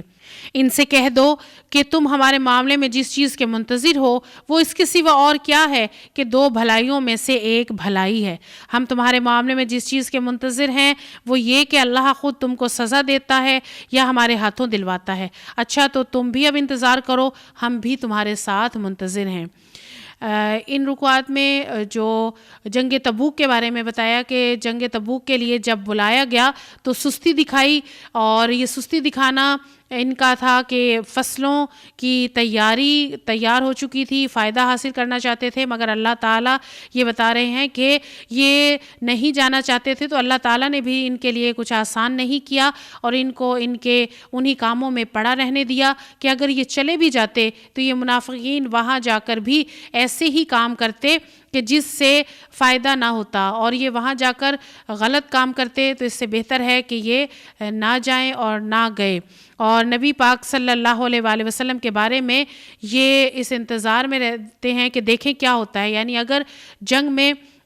کامیابی ہو تو انہیں لگتا ہے کہ ہم کیوں نہ ساتھ گئے، اور ناکامی ہو تو کہتے ہیں کہ اچھا ہوا ہم ساتھ نہ گئے، اور نبی پاک صلی اللہ علیہ وآلہ وسلم کی بھلائیوں کو دیکھ کر انہیں اچھا نہیں لگتا۔ تو اللہ تعالیٰ فرما رہے ہیں کہ اللہ تعالیٰ ہی مولا ہے اور اہل ایمان تو اسی پر بھروسہ رکھتے ہیں، اور یہ جس چیز کے منتظر ہیں وہ تو ہو کر ہی رہے گی۔ اور منتظر ہونا کیا ہے؟ یعنی اللہ کی راہ میں شہادت یا اسلام کی فتح، وہ جس کے لیے لکھ دی جاتی ہے شہادت، وہ اس کو درجہ مل جاتا ہے۔ ان سے کہو تم اپنے مال خواہ راضی خوشی خرچ کرو یا باکراہت، بہرحال وہ قبول نہ کیے جائیں گے کیونکہ تم لوگ فاسق ہو۔ ان کے دیے ہوئے مال قبول نہ ہونے کی وجہ اس کے سوا نہیں کہ انہوں نے اللہ اور اس کے رسول صلی اللہ علیہ وسلم سے کفر کیا۔ نماز کے لیے آتے ہیں تو سستی کے ساتھ، اور راہ خدا میں خرچ کرتے ہیں تو بادل ناخواستہ خرچ کرتے ہیں۔ ان کے مال و دولت اور ان کی کثرت اولاد کو دیکھ کر دھوکہ نہ کھاؤ، اللہ تو یہ چاہتا ہے کہ انہی چیزوں کے ذریعے سے ان کو دنیا کی زندگی میں بھی مبتلا عذاب کرے، اور یہ جان بھی دیں تو انکار حق کی حالت میں دیں۔ وہ خدا کی قسم کھا کھا کر کہتے ہیں کہ ہم تمہیں میں سے ہیں، حالانکہ وہ ہرگز تم میں سے نہیں ہیں، اصل میں تو وہ ایسے لوگ ہیں جو تم سے خوف زدہ ہیں۔ اور اگر وہ کوئی جائے پناہ لیں، کوئی کھو جس میں گھس بیٹھنے کی جگہ، تو بھاگ کر اس میں جا چھپیں۔ اے نبی صلی اللہ علیہ وسلم، ان میں سے بعض لوگ صدقات کی تقسیم میں اعتراضات کرتے ہیں، اگر اس مال میں سے انہیں کچھ دے دیا جائے تو خوش ہو جائیں، اور نہ دیا جائے تو بگڑنے لگتے ہیں۔ کیا اچھا ہوتا کہ اللہ اور رسول صلی اللہ علیہ وسلم جو کچھ بھی انہیں دیا اس پر وہ راضی رہتے اور کہتے کہ اللہ ہمارے لیے کافی ہے، وہ اپنے فضل سے ہمیں اور بہت کچھ دے گا، اور رسول صلی اللہ علیہ وسلم بھی ہم پر عنایت فرمائے گا، ہم اللہ ہی کی طرف نظر جمائے ہوئے ہیں۔ یہاں اموال صدقات یعنی جو لوگ بھی زکوٰۃ کے بارے میں بتایا گیا کہ اعتراضات کرتے ہیں، اور اگر ان کو دے دیا جائے، مال صدقات انہیں دے دیے جائیں تو خوش ہو جاتے ہیں، نہ دیا جائے تو بگڑنے لگتے ہیں۔ ہونا یہ چاہیے کہ جتنا مل جائے، جو کچھ مل جائے اس پر شکر ادا کریں، اور شکر ادا کر کے جتنا بھی دیا گیا اس پر قناعت کریں۔ انما الصدقات للفقراء والمساکین والعاملین علیہا والمؤلفۃ قلوبہم وفی الرقاب والغارمین وفی سبیل اللہ وابن السبیل فریضۃ من اللہ واللہ علیم حکیم۔ یہ صدقات تو دراصل فقیروں، مسکینوں کے لیے ہیں، اور ان لوگوں کے لیے جو صدقات کے کام پر مامور ہوں، اور ان کے لیے جن کی تالیف قلب مطلوب ہو۔ نیز یہ گردنیں چھڑانے، قرض داروں کی مدد کرنے، راہ خدا میں مسافر نوازی میں استعمال کرنے کے لیے ہیں۔ یہ ایک فریضہ ہے اللہ کی طرف سے، اللہ سب کچھ سننے اور جاننے والا، دانا و بینا ہے۔ یہ جو صدقات کے بارے میں بتایا گیا، صدقات جو ہیں وہ دو طرح کے ہوتے ہیں، صدقات واجبہ اور صدقات نافلہ۔ صدقات واجبہ جس میں زکوٰۃ آ جاتی ہے، صدقات نافلہ جو نفل، اور یہ کہ زکوٰۃ جو ہے وہ سال میں ایک مرتبہ ادا کی جاتی ہے، اور صدقات نافلہ جو ہے وہ پورے سال میں جتنا بھی ہو اس میں سے خرچ کیا جائے۔ اور جو یہ زکوٰۃ کے حصہ دار بتائے گئے کہ کن کو زکوٰۃ دی جائے، ان میں سے فقیر، مسکین، اور جو صدقات کے کاموں پر مامور یعنی جو بھی کام کرنے والے ہیں، ایسے عہدے ہیں ان کے پاس یا اداروں میں یا ایسی جگہوں پر کام کر رہے ہیں، تو ان کی جو تنخواہیں ہیں وہ بھی زکوٰۃ سے دی جا سکتی ہیں۔ اور گردن چھڑانے والے قرض دار یعنی مصارف زکوٰۃ کے بارے میں بتایا گیا کہ ان کو زکوٰۃ دی جائے۔ اور تالیف قلب جو اس میں مؤلفۃ القلوب کہا گیا ہے، تو جو لوگ اسلام کی مخالفت میں سرگرم ہوں، مال دے کر ان کے جوش عداوت کو ٹھنڈا کیا جا سکتا ہے۔ اور جو لوگ کفار کے کیمپ میں ایسے ہوں کہ اگر انہیں مال سے توڑا جائے تو ٹوٹ کر مسلمانوں کے مددگار بن سکتے ہوں، یا جو لوگ نئے نئے اسلام میں داخل ہوئے ہوں اور ان کی کمزوریوں کو دیکھتے ہوئے اندیشہ ہو کہ اگر مال سے ان کی مدد نہ کی گئی تو وہ پھر کفر کی طرف پھر پلٹ جائیں گے، تو ایسے لوگوں کو مستقل وظائف یا وقتی عطیے دیے جا سکتے ہیں۔ ان میں سے کچھ لوگ ہیں جو اپنی باتوں سے نبی صلی اللہ علیہ وسلم کو دکھ دیتے ہیں اور کہتے ہیں کہ یہ شخص کانوں کے کچے، کہو وہ تمہاری بھلائی کے لیے ایسا ہے۔ اللہ پر ایمان رکھتا ہے، اہل ایمان پر اعتماد کرتا ہے، سراسر رحمت ہے ان لوگوں کے لیے جو تم میں سے ایمان والے ہیں، اور جو لوگ اللہ کے رسول صلی اللہ علیہ وسلم کو دکھ دیتے ہیں ان کے لیے دردناک سزا ہے۔ نبی پاک صلی اللہ علیہ وآلہ وسلم ہر ایک سے محبت کرنے والے، سننے والے، ہر ایک کی بات سننے والے، اور جب آپ صلی اللہ علیہ وسلم ہر ایک کی بات سنتے تو یہ اعتراض کیا کرتے تھے کہ یہ تو کانوں کے کچے ہیں، یہ ہر ایک کی بات کو سن لیتے ہیں، اور آپ صلی اللہ علیہ وسلم سنتے اس لیے ہیں کہ ہر ایک کے دکھ درد سن کر دور کرنے والے، ہر ایک کے کام آنے والے، ہر ایک کی غمگیری کرنے والے، ہر ایک کی بات سننے والے، اور اس لیے یہ اعتراض کیا کرتے تھے۔ یہ لوگ تمہارے سامنے قسمیں کھاتے ہیں تاکہ تمہیں راضی کریں، حالانکہ اگر یہ مومن ہیں تو اللہ اور رسول صلی اللہ علیہ وسلم اس کے زیادہ حقدار ہیں کہ یہ ان کو راضی کرنے کی فکر کریں۔ کیا انہیں معلوم نہیں ہے کہ جو اللہ اور اس کے رسول کا مقابلہ کرتا ہے اس کے لیے دوزخ کی آگ ہے جس میں وہ ہمیشہ رہے گا، اور یہ بہت بڑی رسوائی ہے۔ منافق ڈر رہے ہیں کہ کہیں مسلمانوں پر کوئی ایسی صورت نہ نازل ہو جائے جو ان کے دلوں کے بھید کھول کر رکھ دے۔ اے محبوب صلی اللہ علیہ وسلم ان سے کہو مذاق اڑاؤ، اللہ اس چیز کو کھول دینے والا ہے جس کے کھل جانے سے تم ڈرتے ہو۔ اگر ان سے پوچھو کہ تم میں کیا باتیں کر رہے تھے تو جھٹ کہہ دیں گے ہم تو ہنسی مذاق اور دل لگی کر رہے تھے۔ ان سے کہو تمہاری ہنسی دل لگی اللہ اور اس کی آیات اور اس کے رسول صلی اللہ علیہ وسلم کے ساتھ تھی۔ اب بہانے نہ کرو، تم نے ایمان لانے کے بعد کفر کیا ہے، اگر ہم نے تم میں سے ایک گروہ کو معاف کر بھی دیا تو دوسرے گروہ کو تو ہم ضرور سزا دیں گے۔ غزوہ تبوک کے زمانے میں منافقین جو ہیں یہ اکثر اپنی مجلسوں میں بیٹھ کر نبی صلی اللہ علیہ وسلم اور مسلمانوں کا مذاق اڑاتے تھے اور اب دوسرے لوگوں کی ہمتیں کم کرتے تھے، اور یہ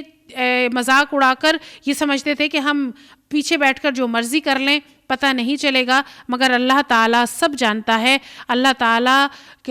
نے نبی پاک صلی اللہ علیہ وآلہ وسلم کو ہر موقع پر آگاہ کیا، اور یہ ڈرتے تھے کہ کہیں ہمارے بارے میں کوئی صورت نازل نہ ہو جائے اور ان کو پتہ نہ چل جائے۔ المنافقون والمنافقات بعضهم من بعض يأمرون بالمنكر وينهون عن المعروف ويقبضون أيديهم نسوا الله فنسيهم ان المنافقین هم الفاسقون۔ منافق مرد اور منافق عورتیں سب ایک دوسرے کے ہم رنگ ہیں، برائی کا حکم دیتے ہیں اور بھلائی سے منع کرتے ہیں، اور اپنے ہاتھ خیر سے روکے رکھتے ہیں۔ یہ اللہ کو بھول گئے تو اللہ نے بھی انہیں بھلا دیا، یقیناً یہ منافق ہی فاسق ہیں۔ ان منافق مردوں اور عورتوں اور کافروں کے لیے اللہ نے آتش دوزخ کا وعدہ کیا ہے جس میں وہ ہمیشہ رہیں گے، وہی ان کے لیے موضوع ہے، ان پر اللہ کی پھٹکار ہے اور ان کے لیے قائم رہنے والا عذاب۔ تم لوگوں کے رنگ ڈھنگ وہی ہیں جو تمہارے پیش روؤں کے تھے، وہ تم سے زیادہ زور آور، تم سے بڑھ کر مال اور اولاد والے تھے، پھر انہوں نے دنیا میں اپنے حصے کے مزے لوٹ لیے، اور تم نے بھی اپنے حصے کے مزے اسی طرح لوٹے جیسے انہوں نے لوٹے تھے، اور ویسی ہی بحثوں میں تم بھی پڑے جیسی بحثوں میں وہ پڑے تھے، سو ان کا انجام یہ ہوا کہ دنیا اور آخرت میں ان کا کیا دھرا سب ضائع ہو گیا اور وہی خسارے میں ہیں۔ کیا ان لوگوں کو اپنے پیش روؤں کی تاریخ نہیں پہنچی؟ نوح کی قوم، عاد، سمود، ابراہیم کی قوم، مدین کے لوگ اور وہ بستیاں جنہیں الٹ دیا گیا، ان کے رسول ان کے پاس کھلی کھلی نشانیاں لے کر آئے، پھر یہ اللہ کا کام نہ تھا کہ ان پر ظلم کرتا، مگر وہ آپ ہی اپنے اوپر ظلم کرنے والے تھے۔ پچھلی قوموں کی بستیاں جو نافرمانیوں کی وجہ سے سب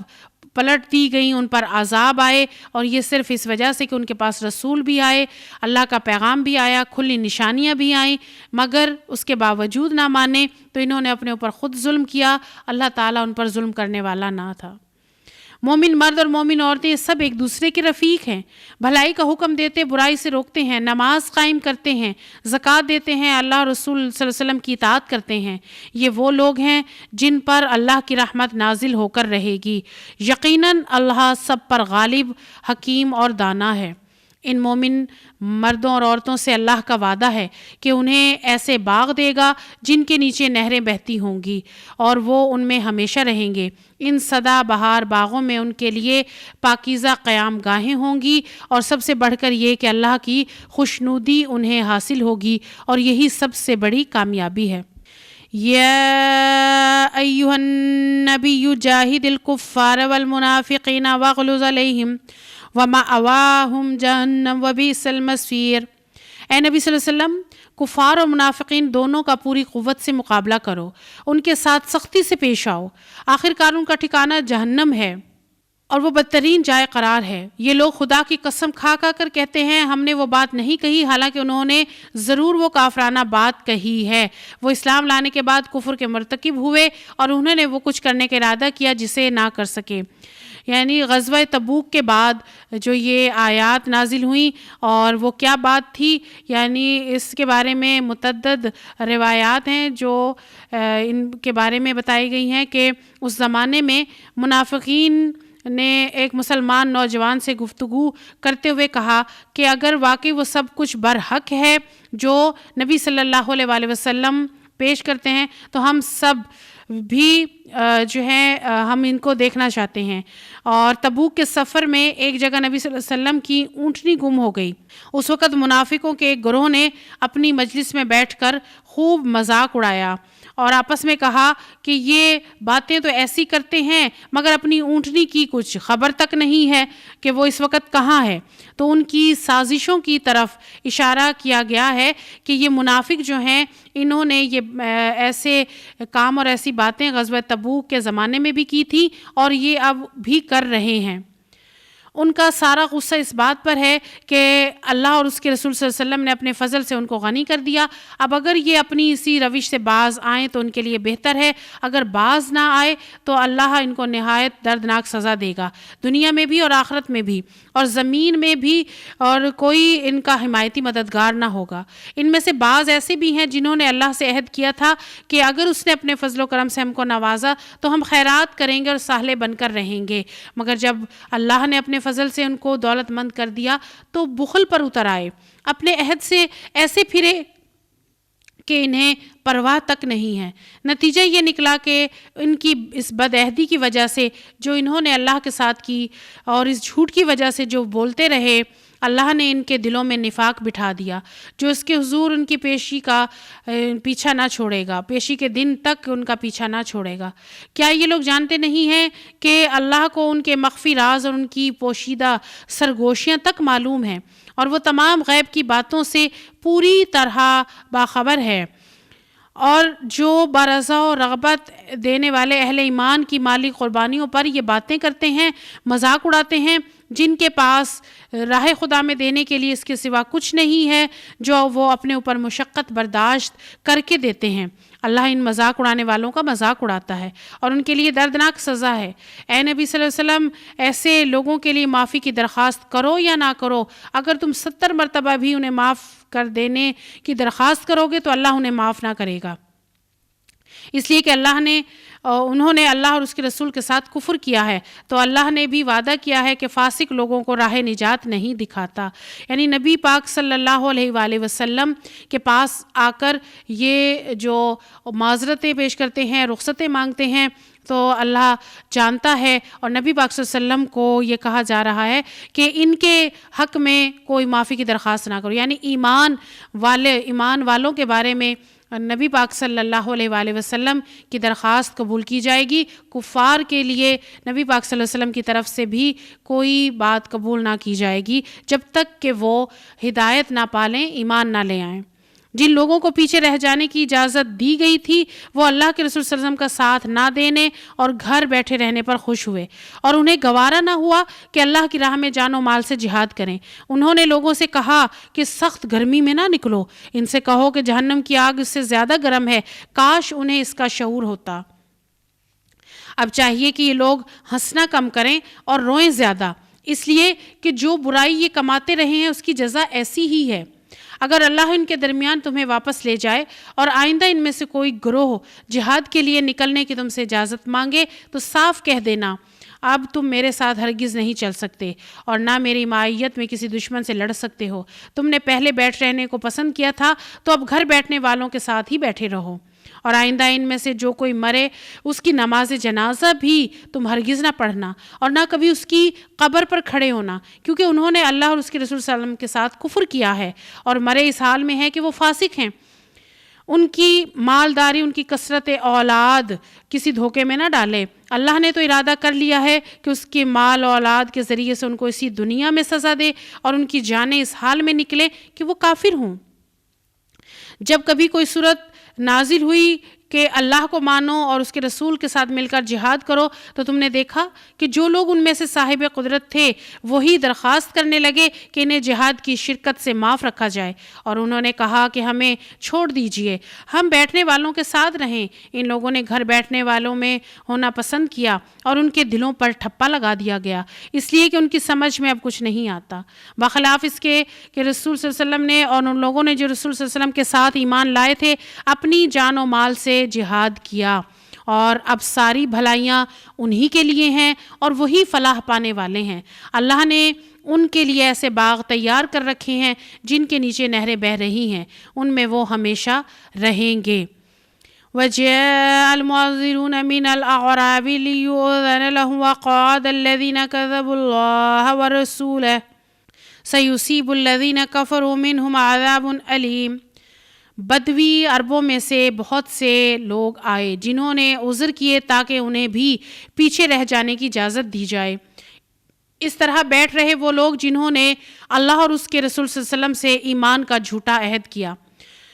ان بدویوں میں سے جن لوگوں نے کفر کا طریقہ اختیار کیا ہے ان قریب وہ دردناک سزا سے دوچار ہوں گے۔ ضعیف اور بیمار لوگ اور وہ لوگ جو شرکت جہاد کے لیے زیادہ راہ نہیں پاتے اگر پیچھے رہ جائیں تو کوئی حرج نہیں، جبکہ وہ خلوص دل کے ساتھ اللہ اور اس کے رسول صلی اللہ علیہ وسلم کے وفادار ہوں۔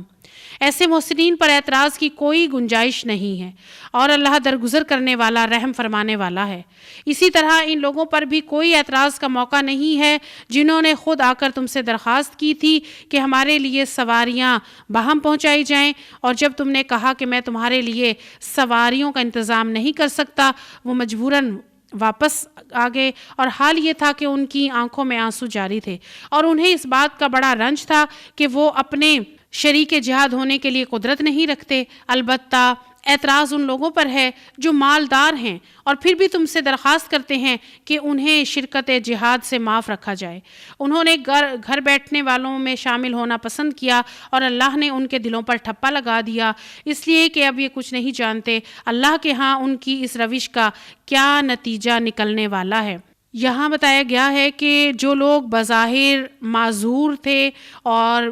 بیماری کی وجہ سے، معذوری کی وجہ سے انہیں جنگ میں جانے سے روکا گیا تو وہ رونے لگے، اور انہیں اس چیز کا بہت دکھ تھا کہ وہ جنگ میں شامل نہیں ہو سکیں گے، جبکہ کچھ ایسے لوگ تھے کہ جن کے پاس مال بھی، سواری بھی، سب کچھ تھا، مگر اس کے باوجود بہانے کر رہے تھے۔ تو اللہ تعالیٰ سب کچھ جانتا ہے کہ کون کس طرح، کس نیت اور ارادے سے کیا کر رہا ہے، اسے سب خبر ہے۔ وآخر دعوانا الحمد للہ رب العالمین۔ السلام علیکم ورحمۃ اللہ وبرکاتہ۔ ربنا وتقبل منا انک انت السمیع العلیم وتب علینا انک انت التواب الرحیم، وصلی اللہ تعالی علی خیر خلقہ محمد وآلہ وصحبہ واہل بیتہ اجمعین برحمتک یا ارحم الراحمین۔